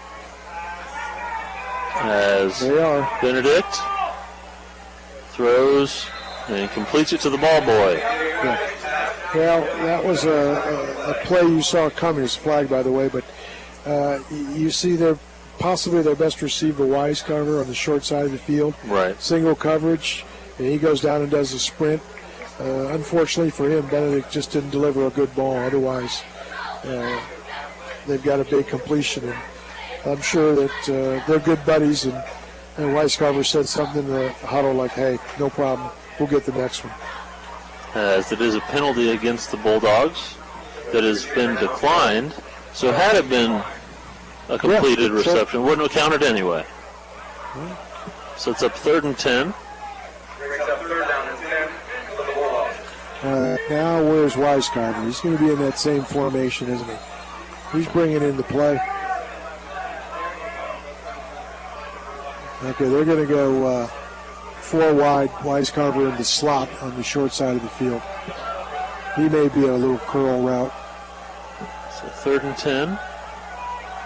Benedict in the shotgun. Wisecarver in motion. And he tripped. And that might have been the play as he's over here by himself, throwing it long and making the catch, but out of bounds that time are the Bulldogs on the far side of the field. And I thought for a second Wisecarver falling down here on the close side was part of the play. Well, I think he was supposed to be part of the play, but I think Benedict just improvised, and when Wisecarver slipped and fell down, the play was busted, and he just threw it down the field. Right. He just heaved it, but here again, I give credit to John Glenn. They've withstood Bloom-Carroll again. If they could just get a good return here. As Emerson lets it bounce. Oof, not good. And another punt inside the 10. So Plants, he's had quite a few good punts tonight. Yeah, that's a long field now for the Muskies. 5:18 to go here in the third, trailing 14-7. No scoring since really in the second half of the first period, 5 seconds into the second quarter is the last time we've had a score. Yeah, so both defenses, it was advertised that Bloom-Carroll is all offense and, wide open, running up and down, throw it everywhere. But to this point, they have been pretty much held back. John Glenn, I think, was an unknown factor, after the disappointing loss last week, 27-0 at Garraway. I think they had a lot to prove and a lot to really work on. I think they have.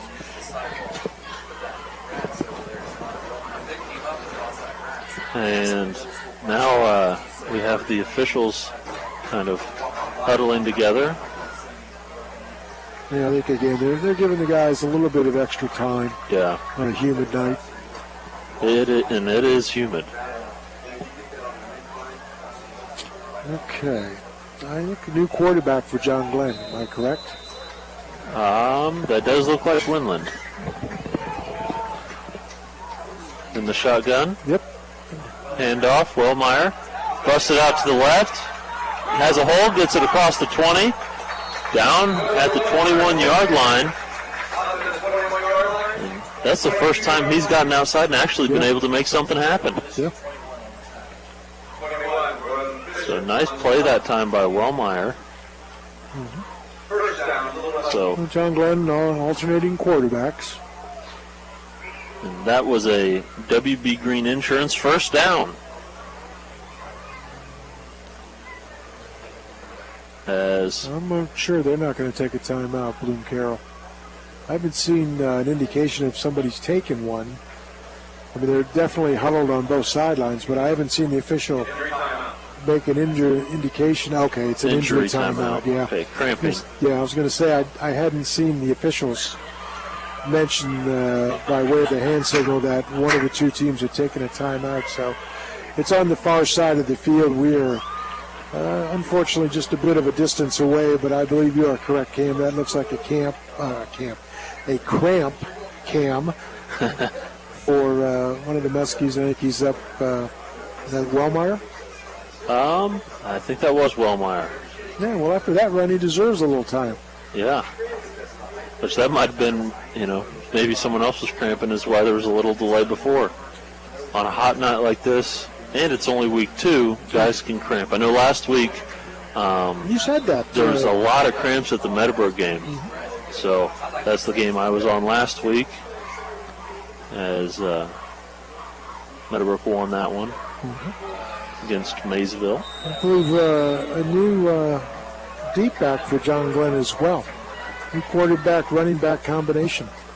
This is going to be Bronson Bindle and a fumble. Oof. Let's see who was able to fall on it. A little bit of a dog pile here. And coming out of the pile with it are the Bulldogs. So a change of running backs, and Bindle coughs it up. Ouch. Boy, that hurts. And now there's another injury. That's Looks like a cramp. For Bloom-Carroll. You know what, Cam? You had to mention about cramps last week. I know. And now all of a sudden we're going to get cramps. But that happens. It does happen. It's early in the season. The guys are in great shape. Coaches, one of the great things about high school football coaching, for the most part, I mean, there are a few exceptions, but Ohio does a great job, the OHSAA, of really working with coaches and ADs and programs about player safety. And, right. It's very, very important. And I think, again, there's some rogues, there's some mavericks out there, but I'm going to guess that 95% of teams in Ohio really, they play by the rules with the kids. Yeah. They practice safety. They give them plenty of water. They don't punish them with stupid, old-time right. things like, no water for you today, kid. They don't do that anymore. So Ohio does a very good job. And that's why football is one of the staples of Ohio high school. Yeah, which is another reason why it's so nice to have everybody back and able to be here and enjoy it. Heck yeah. So Bulldogs are going to take over at the 25-yard line of the Muskies with a jet sweep this time coming the other way. And that's going to be number 4, Brandon Cotton, with the carry. And looks like another injury timeout. Somebody from John Glenn, a little nicked up there, trying to get up. As trainers back out, and you always hope it's only a cramp. Right. Yeah. And stretching again. Yeah. One of the things that I think is always important when you watch a game or broadcast a game or at a game is to not overly speculate on what the injury might be. Oh yeah. Oh my gosh, he broke his arm. Well, he didn't really break his arm. Right. It's not all that bad, but we all tend, I think, sometimes to want to really kind of embellish. Right. The play, the injury. Oh man, did you see that? He knocked him out cold. Well, it's only a cramp. He'll be fine. Yeah, but we do that in all sports too. Like for example, like Giannis Antetokounmpo in the NBA playoffs this year, came down with a knee injury. It was just a sprain, and everyone's like, he tore his ACL. Yeah. No, it was just a slight sprain. He came back like a week later. End of his career, right? So, even at the professional level, they do that. Yeah. So fortunately, just another cramp. Just another cramp. So 2nd down and 5. And Benedict keeps it, dives forward for a couple yards. Well, it's going to be, 3rd down and about 4? 3 or 4. 3 or 4. Boy, they've really tried to run the football here in this 3rd quarter. My guess is that they're going to run it again and then maybe run it again on 4th. As handoff to Armentrout up the middle. As no need for 4th down as he gets it inside the 10, setting up 1st and goal. Well, I can't guarantee much, Cam. We got another cramp, by the way. I can't guarantee much, but I can guarantee that they're inside the 10 on 1st and goal. If it takes them 4 tries, they're going to go for it on 4th down. They're not going to kick a field goal. Right, not after missing last time. No, they want points. So, yep, another cramp. I thought you were going to say, I can't guarantee much, but I can guarantee there's going to be more cramps in this game. Yeah. Well, that's the rate we're going. Yeah. Cramps for most people who aren't associated necessarily with football or basketball or even baseball and somewhat track are mostly in the calf area. And what happens is players, even though they are taking plenty of fluids, they get dehydrated, and the muscles in the calf area become tight and constricted. And if you've ever had a cramp, and you've played sports or been around sports, if you've ever had a cramp, your calf is almost like frozen for just a second. It's like you got a baseball in your calf. Yeah, and it just takes about 30 seconds. It's like a funny bone. Remember the funny bone in your elbow? It's like a funny bone kind of thing. It takes 30 seconds to a minute to get the blood flowing back and some of the the fluids to kick back into action. So, and it's mostly from dehydration. So 1st and goal, ball at the 9-yard line. So we're going to see Benedict in the shotgun, takes the snap, hand off, up the middle, taking it down to the 5. Armentrout's really the guy on this drive that they're going to depend on. Yeah, they kind of seem to have, mounted this drive on his shoulders and said, here you go, get us to the promised land. So 2nd and goal from the 6. They only have 2 guys in the wide receiver pattern. They're running. As Armentrout up the middle again, pushing the pile.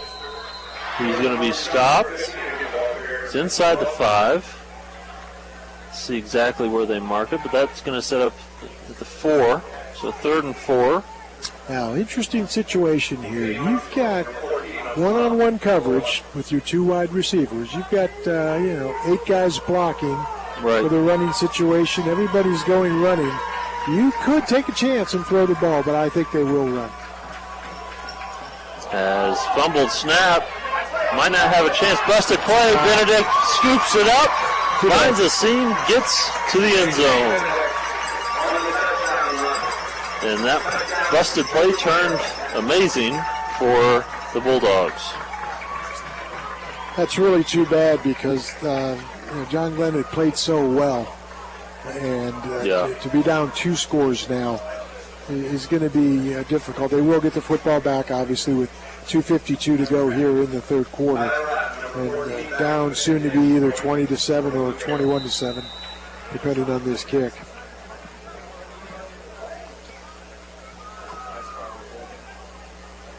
It is up, and it is good. So 21-7 your score. That scoreboard update brought to you by Park National Bank. And we want to give another shout out to our wonderful sponsors. Big thank you to Valentine Insurance, Doan Ford, Patrons Buckeye Mutual Insurance Company, WB Green Insurance, Abel's Heating and Cooling, West 40 Auto Sales, Southeastern Med, Rogers Company, Park National Bank, and Y City Auto Detail in Zanesville. So big thank you to all our sponsors that make this possible. Also a big thank you to John Glenn for allowing us to come and broadcast this game. And also a big thank you to our board op back at the studio. So, Heck yeah. Now, for John Glenn, it's not time to push the panic button yet. It's not time to say, yep, we got to just try something stupid here. You're only down 2 scores. I mean, time is becoming an issue. And another factor is you haven't moved the ball. Right. You've got to probably stay with what's been working, which is the running game. I don't think you can go to the big strike offense yet because you're either going to turn it over or you're going to turn it over on downs inside of a minute. And kicking it deep and catching it at the 14. Wellmeyer makes the man miss, gets it across the 30 to the 34. He had a seam. I thought for a second he might be able to bust that for 6, but good job that time by the Bulldogs, able to corral him. And while we wait for the injured cramp player, and we can mention that John Glenn with decent field position. I mean, it's probably one of the better spots that they've had here in quite a while. So they'll have it 1st and 10 and about their own 35, 36-yard line. And while we wait for the injured player, the players are going to get a little bit of a breather, get some water. And again, the officials have been aware of that all night, that the players have needed kind of a few extra seconds here after every change of possessions. Now, the good news for John Glenn is that with this field position, they can open it up a little bit more. Bear in mind, because of the punting game, John Glenn's been pinned back, quite a bit tonight, especially here in his 3rd quarter. So even though they've made some stops defensively, John Glenn, they have not had the ball in a good spot offensively. Here they've got it in pretty good shape. I mean, I'm not saying that they should throw 3 bombs or anything like that, but they can open up the playbook just a little bit more. Yeah. Because they've got more room to operate. They don't have to worry about a safety or really being pinned back if they don't get the first down, being pinned inside their own 5-yard line or what have you. Right. Morgan now in the pistol. Wellmeyer behind him. Winland. Right, he was in last series. Winland was. As Wellmeyer pushes forward for a gain of about 5. So 2nd and 5, 2:30 left in the 3rd quarter. Well, if John Glenn can answer on this drive, if not necessarily score, but at least tilt the field, pin those guys back, inside their 15, 10-yard line area, by getting a couple, 3 first downs. That would go a long way with them trying to score the next time. Winland hands it off. Wellmeyer is able to almost escape the grasp of the Bulldogs. Yeah, almost a horse collar. And let's see. Somebody's limping off the field. Okay.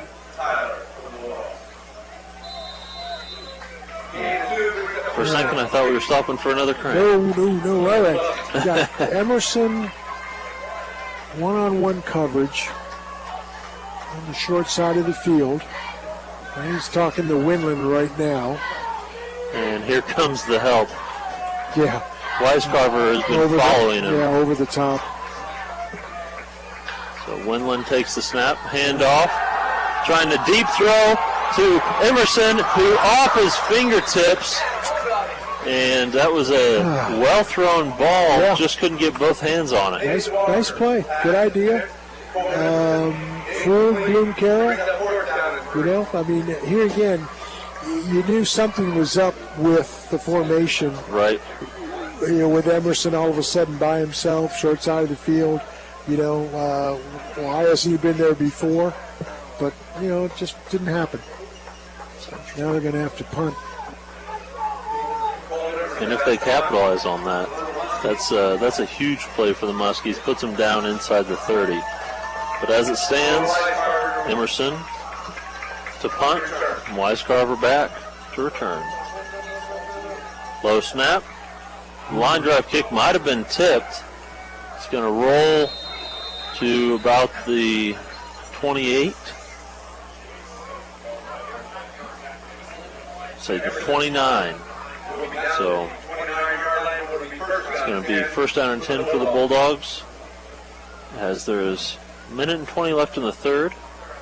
As this third quarter has been moving right along. Yeah, well, the running game has really had a huge impact for both teams. As Bulldogs jogging back out there, Benedict and Armentrout. In the slot there. Yeah, watch him. As a throw, nice catch over the middle on a slant to the 40. That's going to be complete to Branyan Dodds. Dodds has had a nice night. I think he has 5 catches. Except for maybe coming back here by way of a penalty. All right, so illegal man downfield, so that play doesn't count. Back him up 5, so first and 15. And Weiscarver now on screen back the other side on the short side. Good job. And nice job defensively there, as that's going to be number 53 on the tackle. That's going to be Jimmy Coveney. So now second and 13, under a minute left in the third. And Benedict rolls left, has a guy wide open, and nice tackle by Emerson. Nice tackle there by Emerson, as it looked like that one might have even been tipped by Walker. I think Emerson in a little bit of pain right now, so a little discomfort. It was kind of a helmet-to-helmet hit on the coverage, so I think he'll be okay. He also may be cramping just a little bit. Yeah, it looks like he may have come down just a little awkward, but stretching out that calf, it looks like. So sometimes all it takes is moving your foot a certain direction, and that calf will just lock up. But great tackle there in the open field by Emerson. Important for John Glenn to get a 3-and-out here if at all possible. Third down and 13. That's very doable defensively. And, that can get the ball back in decent field position. Hopefully Emerson's okay because he's their punt returner, I believe. Right. As he is walking off the field now. Yeah, he'll be off one play. Yeah. Maybe 2 so he can stretch a little bit. Well, I guess it is third down. Hopefully he can come back and return the punt. Exactly. Well, let's see. John Glenn needs to get good pressure on the Bulldogs in this third down and long situation. Bulldogs are ready to snap it. Trainers aren't quite off the field yet.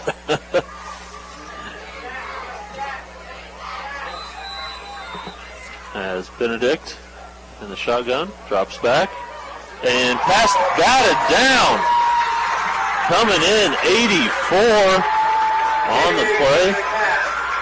That's going to be Noah Lack, the 6'6" lineman. Defensive end coming in, hands up. You can't get to the quarterback. Put your hands up and jump. Well, when you're that big, yeah.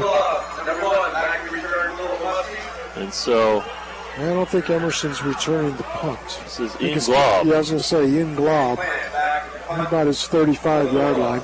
So perhaps a good return. Might set up John Glenn. As Plants is a high punt, short this time. Be careful. Get out of the way. As it goes straight sideways. Great field position this time. Well, they're going to be near midfield. So this is other than the interception by Walker earlier, this might be the best field position they've had to start. Yes. Yeah, it has been a while. There's just a few seconds left here in the third quarter. But for John Glenn, you're only down 21-7. I keep saying that. One touchdown can go a long way, but unfortunately, they probably need a score here. The last time they had the ball, I thought at least march down and tilt the field and pin them way back, and then perhaps get the ball back at their own, at the 50 or even their own 45. But here, that's not terrible. But you pretty much have to score here. Yeah, I mean, this is a situation you got to punch it in. That's not going to do it. No, 4-yard loss on the play there as Wellmeyer and Morgan gets dropped right away. And that's going to end the third period. So that at the end of 3, the Bulldogs of Bloom-Carroll lead the Muskies of John Glenn 21-7. We're going to step aside for just a minute. When we come back, we'll have the fourth quarter.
Okay.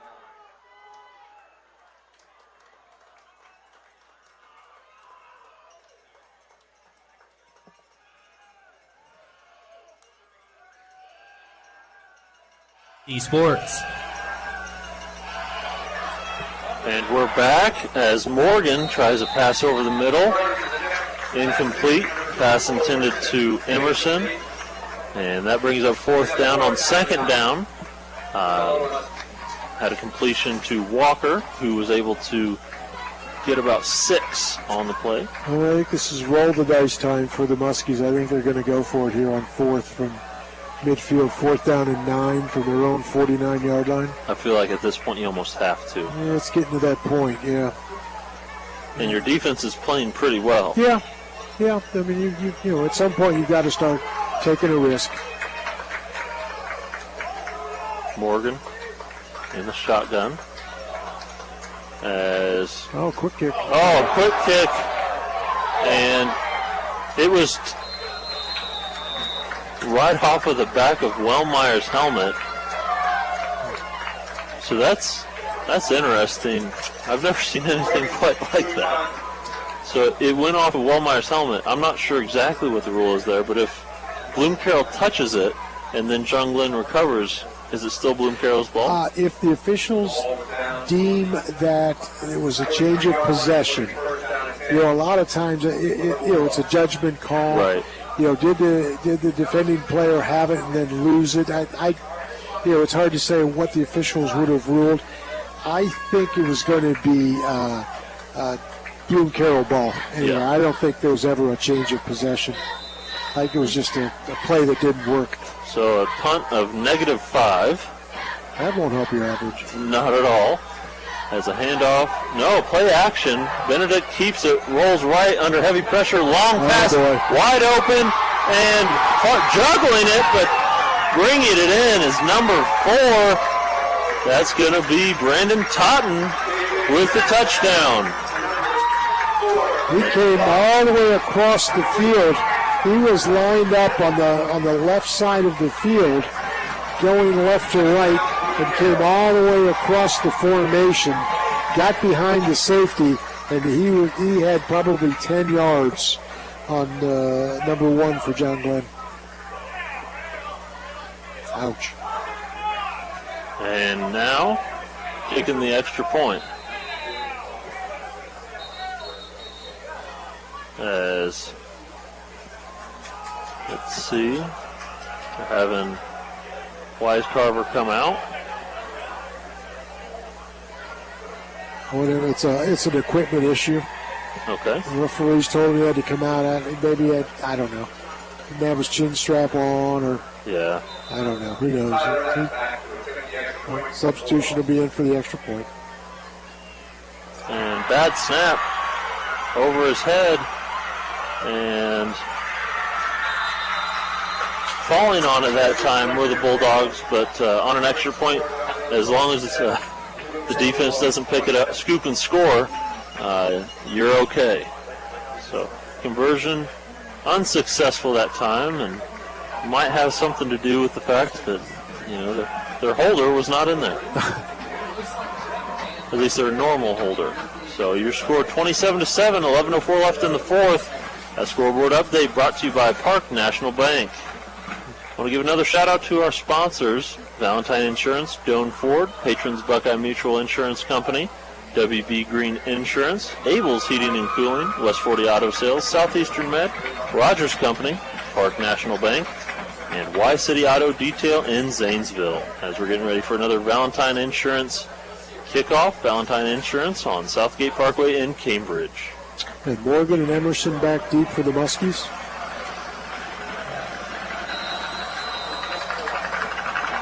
As the Bulldogs kick it deep. And Wellmeyer. Or Melmeyer, excuse me.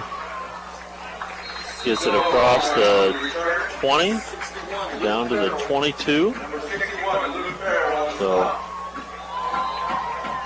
you can kind of sense the air has been sucked out of the building. Yeah, I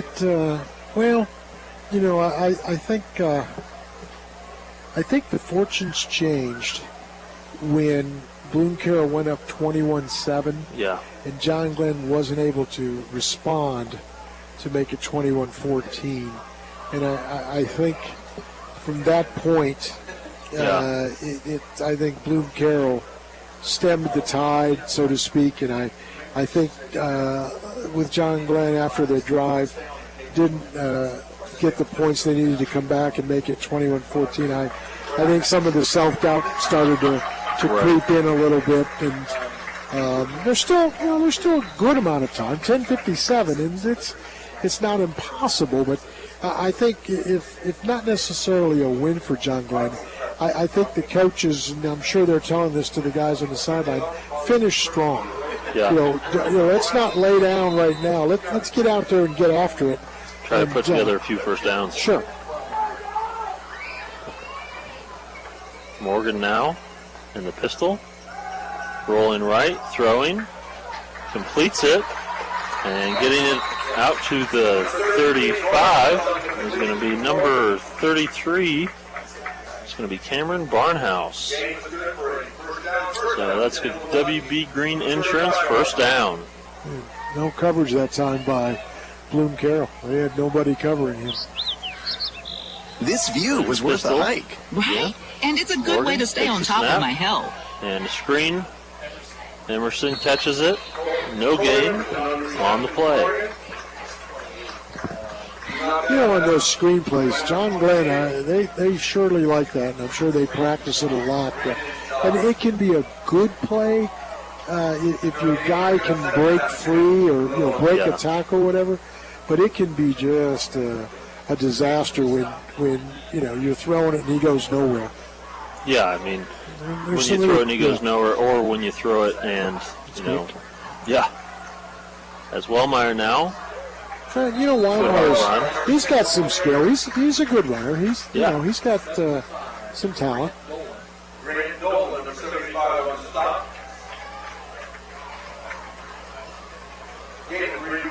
gain of 3, 3rd and 7. As, let's see, Wellmeyer in there with Morgan once again. Morgan, hard count, gets the snap, rolls right, throws, and a nice job that time by Emerson to find the hole. Right, Emerson, we mentioned earlier, trying to find places for him. He's mostly ran outside routes. Yeah. That time he ran an inside route, and Morgan was able to find him. So a little bit of an adjustment for John Glenn trying to get Emerson the ball. He hasn't had many opportunities here in the second half. Morgan, handoff, Wellmeyer. No gain on the play. Once again, that defensive line. Yeah, and I think Bloom-Carroll also, I think their coaches are probably very happy if this continues this way. Let them run the ball. They're not really going very far. Burning the clock down. We're at 9 minutes and counting. Right. Here in the football game. Let them do that. Morgan in the pistol, drops back. Going down the middle, and turning into more of a defensive back that time was Emerson, knocking it away from the corner, or the safety rather. I ran a long post route and just didn't connect. A nice pass. It was about, I'd say 30, 35 yards in the air, but now you put yourself in a tough spot. It's 3rd and 9. Kind of interesting. John Glenn was getting first downs on the short stuff. They take a shot with the big play there, and now they face the 3rd and 9. Right. But this is 4-down territory, so realistically, you got 2 opportunities, to get 9 yards. You think they'll go for it on 4th? I think you have to. Inside your own territory? The way the scoreboard reads, I think you have to. Well, if as incomplete pass there, Morgan on a screen. I think you punt it away. I think with it being 4th and 9 now, absolutely. But if you pick up 6 or 7 yards, you go for it. We'll go there. Yeah, we'll go there. Emerson's out on the field. He will punt. I think that Weiscarver guy is back deep. Yep. So I'm anticipating Emerson kicking that sideline. Yep. Weiscarver, the one guy crazy enough to wear long sleeves tonight, has a nice punt.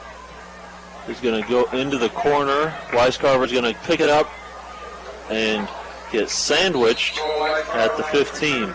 So, on that, he should have never fielded. I think Weiscarver got a little bit like, hey, I haven't managed to get a big one here in a while. Yeah, I haven't touched the ball in a minute. Yeah, let me get my hands on that, even though he fielded like on the 8-yard line in the corner of the field. Should have just let it go out of bounds. I think he wanted his Superman cape on there and said, hey, I can return this. But he did bust one earlier. Yeah, he did. But it was in the middle of the field. True. And ever since that, John Glenn's done a great job covering punts. Yep, good coaching. Benedict, snap, handoff, keeps it, rather, gets it to the 20.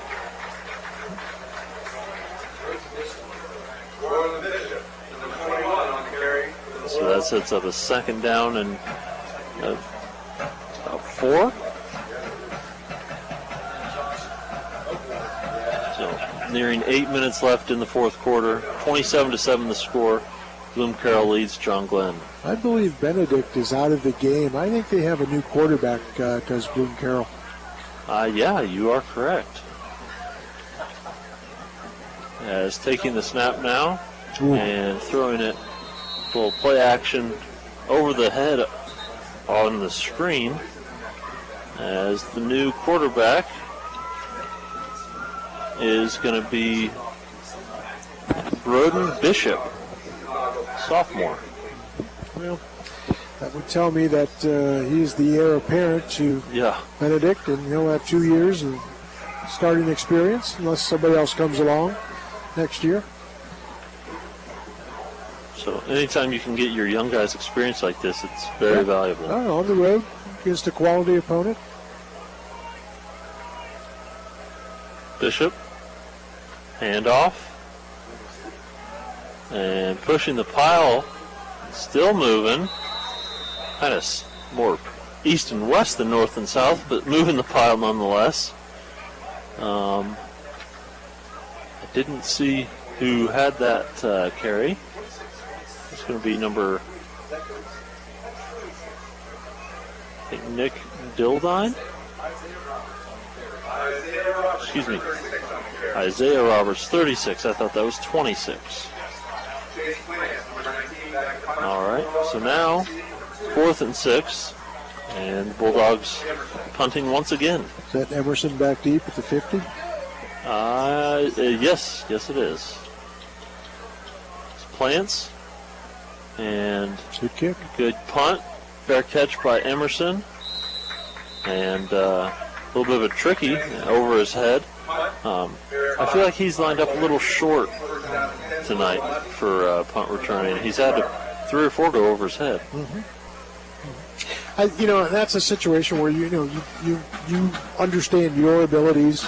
Yeah. You're looking at a punt return. Let's face it. You got to be about half crazy anyway to be a punt returner. I mean, that can be dangerous out there. But I think if you're a punt returner, it's more of sure it's some technique, but it's more about just understanding what I've got here in this particular situation. I think for Emerson, he likes to come up on the ball.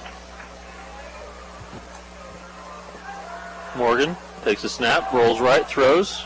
Emerson with the catch. Yep, I think they'll give him that underneath stuff probably for the next 6:48. Yeah, probably. But this is a good opportunity for John Glenn to work on that stuff. Heck yeah. Morgan and the pistol. Wellmeyer behind. Takes the snap. Wellmeyer. Nice run up the middle as he's going to be I think he's got the first pile, down. Yeah. That's another WB Green Insurance first down. And first downs have been somewhat of a premium tonight for the Muskies. Well, I think, we talked in the open about adjustments that can be made from week 1 to 2. I think one of the things that John Glenn has discovered is they can run the ball between the tackles.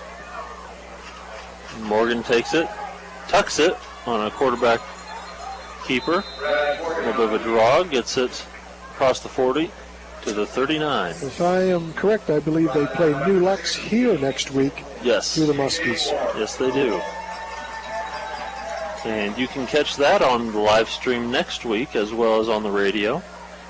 That one should be on Nash Icon 107.9, 98.5 as well.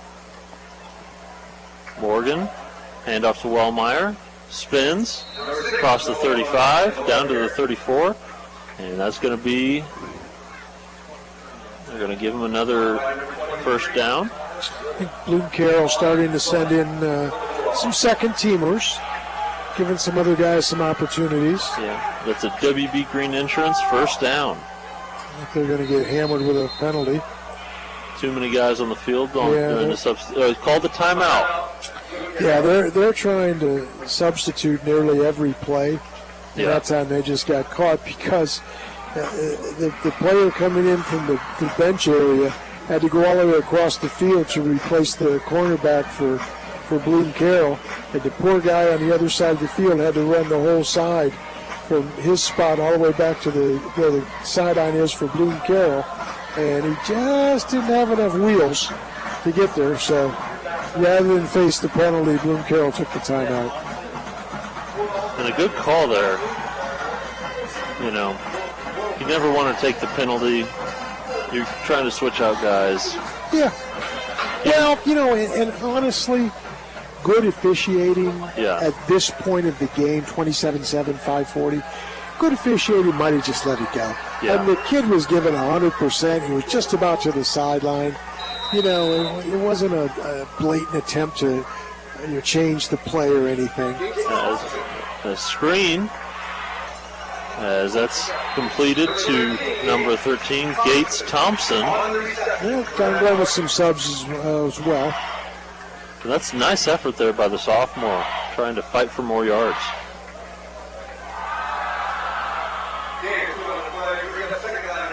Morgan's still in the game, as well as Wellmeyer. So nearing 5 minutes left in the ball game. 27-7 your score. Bulldogs leading the Muskies. Morgan rolls right. Looking for Emerson. Nice block by Wellmeyer, and he is able to complete the pass to Emerson. See what Emerson's been doing, and they can do this a lot if they want to. We mentioned it before. Instead of running those long routes, he's just curling inside, and it's open. He's getting between the linebackers and the corners and the safeties, and is able to get free. And it's not much, but it's it's 7, 8 yards. Well, and earlier in the game, if they start doing that a little earlier. I think again, as the season goes on, they will try to find ways for Emerson to get the ball. I still think they may end up running him somewhere. Nice run up the middle by Wellmeyer. As that last pass to Emerson was another WB Green Insurance first down. So, I mean, you don't want to change the playbook at this point, but after 2 games, you've pretty much got figured out, okay, who can do what, and you want to try a couple of backs with Wellmeyer and Emerson. Well, and what's working and what's not. So Morgan now hands it off. Wellmeyer on the outside. Gets it inside the 10. And first and goal, I think, maybe. Yeah, for another WB Green Insurance first down.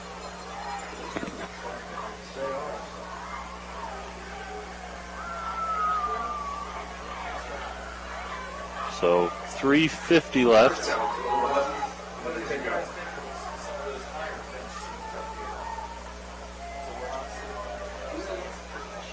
The clock's still moving. Yeah, they're running that play clock down. I don't know why. It's down to about 5 seconds. I think they're either waiting for the play or waiting for somebody. Now they're going to take the timeout rather than the 5-yard penalty. So that tells me that either they didn't have the right personnel in for the play they wanted, right, or there was some uncertainty about what play that is that they needed to run. Yeah. And again, with some subs in there, and not everybody's going to be on the same page. And opposed to trying to rush it and beat the play clock, you got a timeout. Yeah. I mean, and a lot of times when you put in the subs, it's not like they're not trying. Yeah. But sometimes they don't know the play as well as some of the starters because they don't have the repetitions that the starting team does, day in and day out at practice. And sometimes these kids go in there and they're expected to know what the play and formation is, but that doesn't mean that they do. And this is why you sometimes have confusion. As they are back out on the field. And getting ready for their first and goal attempt. Morgan, fade, Walker, nice catch, touchdown, Muskies. And that was a really nice throw and a really nice catch. Yep, very good. So that touchdown by, it's going to be Nathan Walker. And, they to put a good stamp on the end of this game is important for them. I know we'll talk about it in the post game, but John Glenn has not laid down. They have really given Bloom-Carroll everything they wanted tonight. I mean, and I say that based on the reputation that Bloom-Carroll has had coming in with the success for several seasons now, as well as their impressive victory last week, and the Muskies' disappointing loss last week. Right. You look at it and you're like, hey, geez. But they've done very well. As Angela Kumler puts it through the uprights again. So 2 extra points for her tonight. Yep. She's no longer the second leading scorer on the team. She's now the third leading scorer on the team with 2 points. You don't think she'll be giving the boys some problems there in the field, do you? I would. I'd be like, hey, yeah, I'm just kicking them. Yeah. Hey, that's all I can do is what the coach tells me. I'm kicking them, getting the points. Give me another opportunity. Yeah, hey, give me a field goal, coach. Yeah. Score now 14-27, 3:22 left in this ball game. The Muskies are trailing the Bulldogs of Bloom-Carroll. You're listening on 107.9, 98.5 Nash Icon, or tuning in on YRP TV. I'm Cam Summers. Howard Twiggs with me. Dylan Armentrout's going to be the kickoff returner for the Bulldogs. As it looks like Bulldogs expecting onside kick here. Yeah. They got everybody up. They got about 10 guys up near the 50. As Emerson gets ready, and it is an onside kick. It doesn't kick up quite in time, as Glob tried to get their nice diving attempt, but rolls out of bounds, and so that'll be Bulldog football. Well, at this point of the football game with 3:22, for all intents and purposes, it's most likely going to be a Bulldog victory. I mean, crazy things have happened, certainly, but, now I think for both teams, you've got a situation where let the game play out. Let's have a good game. Let's just do some basic things offensively and defensively. And, the score has been settled on the field. As now in at quarterback is number 10. Handoff to number 16. And that's going to be A.J. Moore on the carry. So is there a quarterback controversy at Bloom-Carroll now? It's third quarterback. So Ethan Thanavong, the freshman quarterback.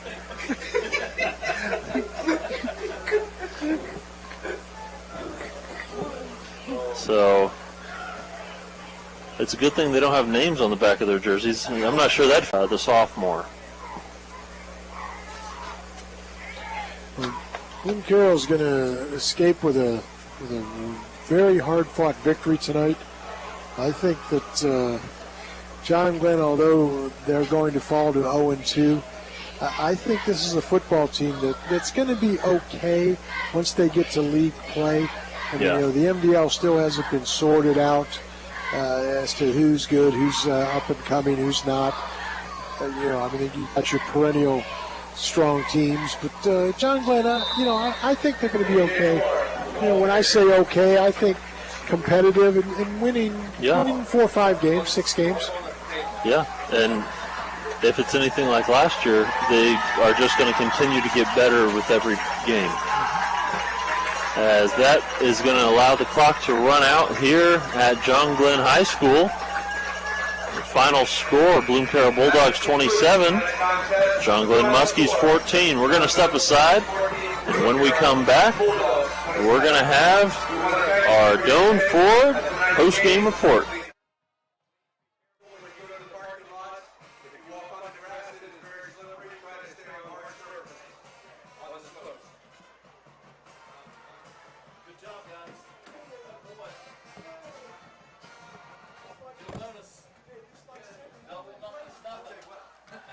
You're on camera.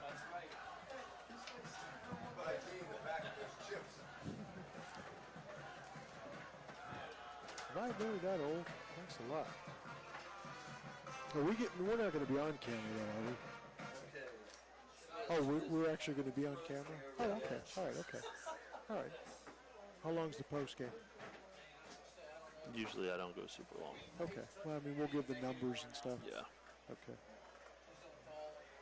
I mean, fortunately, we had enough to go on the end.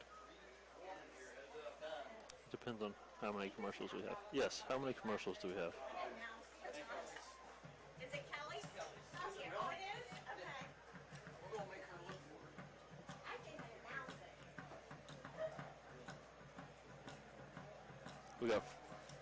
No, we don't need more. So that's how many we have to play, is 4?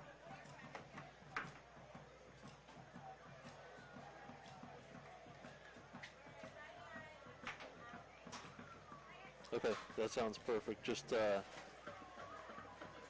sounds great. 4 minutes.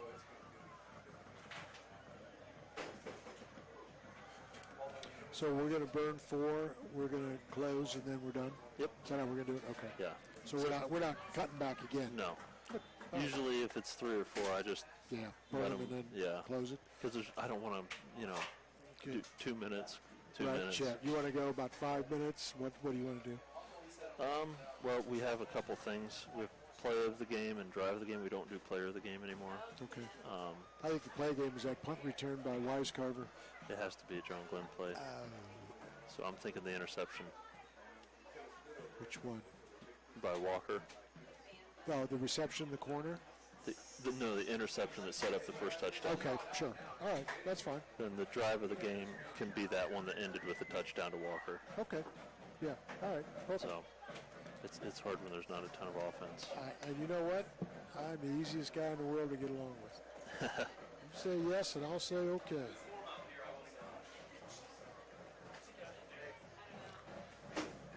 How are we on time?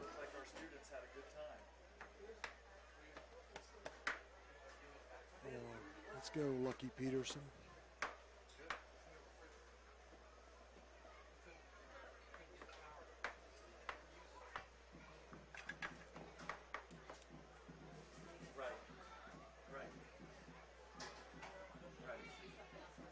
From your guys' vantage point over there, what did it look like to this side? See if he wants us back. Bring back.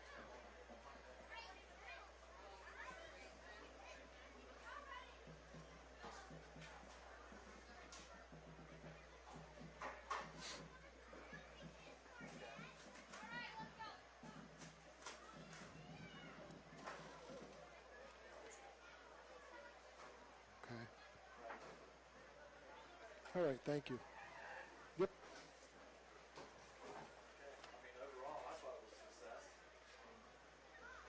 All right, minute and a half. You want to go right into the stats and then get that out of the way, Cam, or what do you want to do? All open, and then, do the post-game report reader. Okay. And then we'll go right into the stats, yeah. Okay, all right. And then I'll do those 2 things. Okay. Thank all of our sponsors again, do our thanks, and get Gotcha. out. All right. So it shouldn't be too long. Okay. Some guys do like a 30, 40-minute post-game. I'm like, come on. Yeah. I want to go home. Yeah. Spoken like a true teacher. I want to go home and lay on my couch. I want to go take a shower after being up here. Yeah. 30 seconds. All right. Yeah.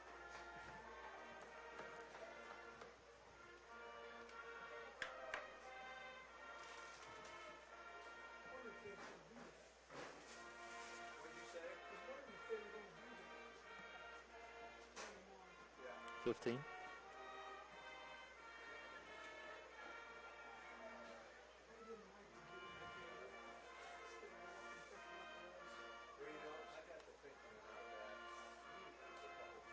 Med physician right away.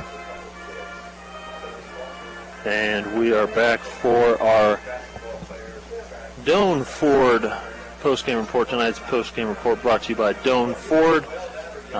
And let's just jump right into the stats. Okay. Let's figure out exactly.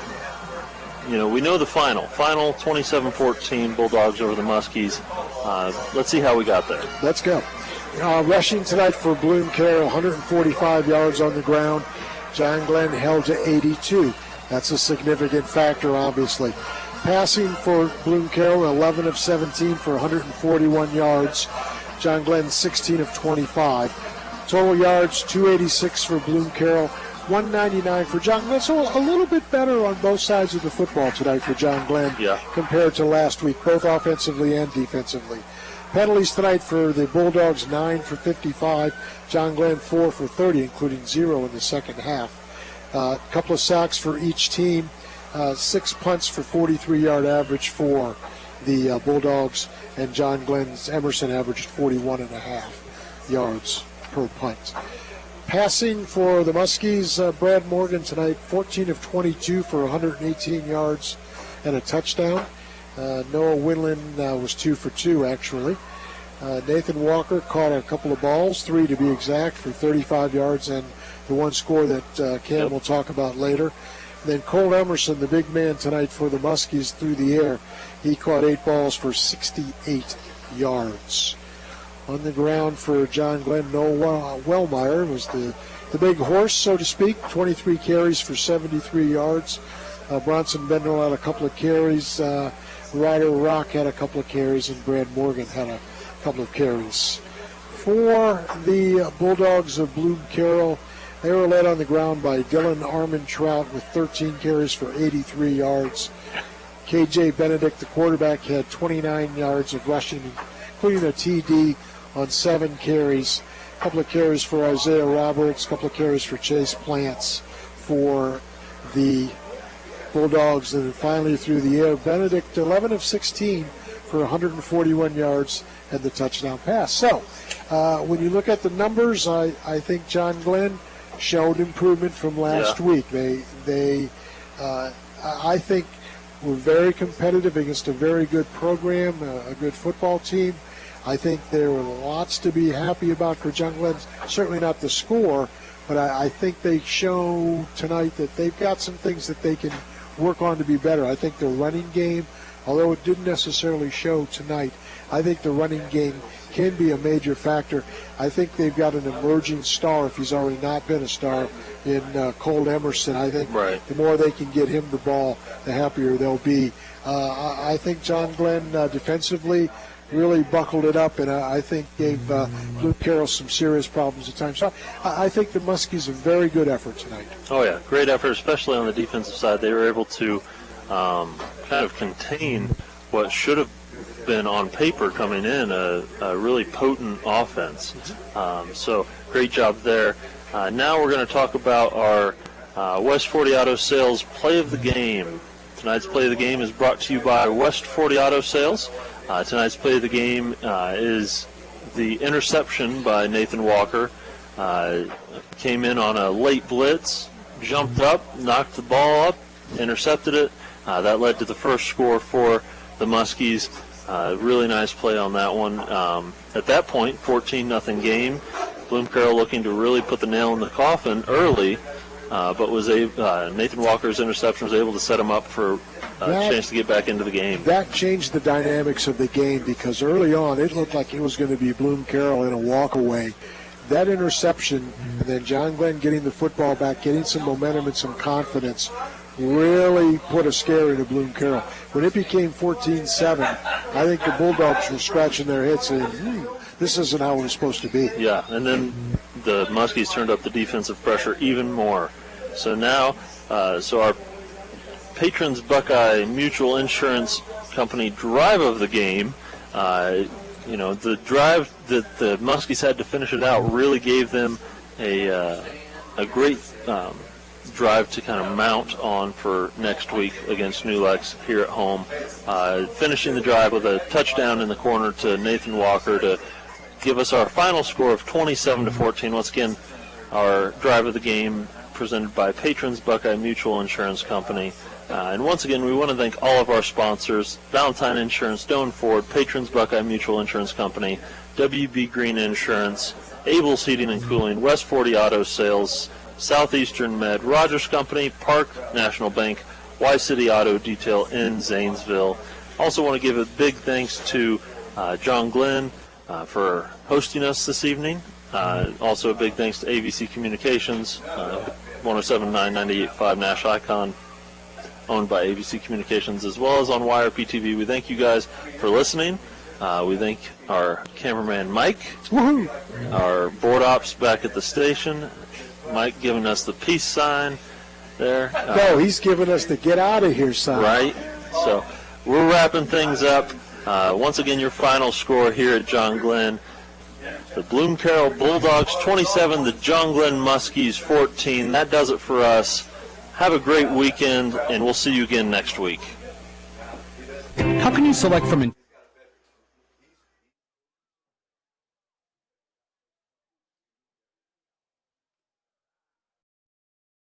High school football from ABC Sports.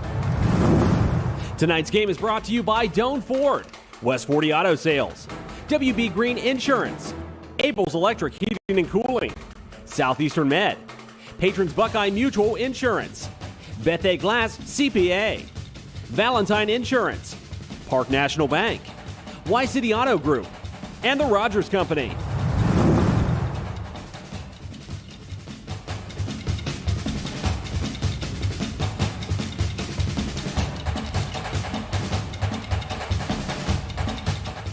This has been a presentation of ABC Sports.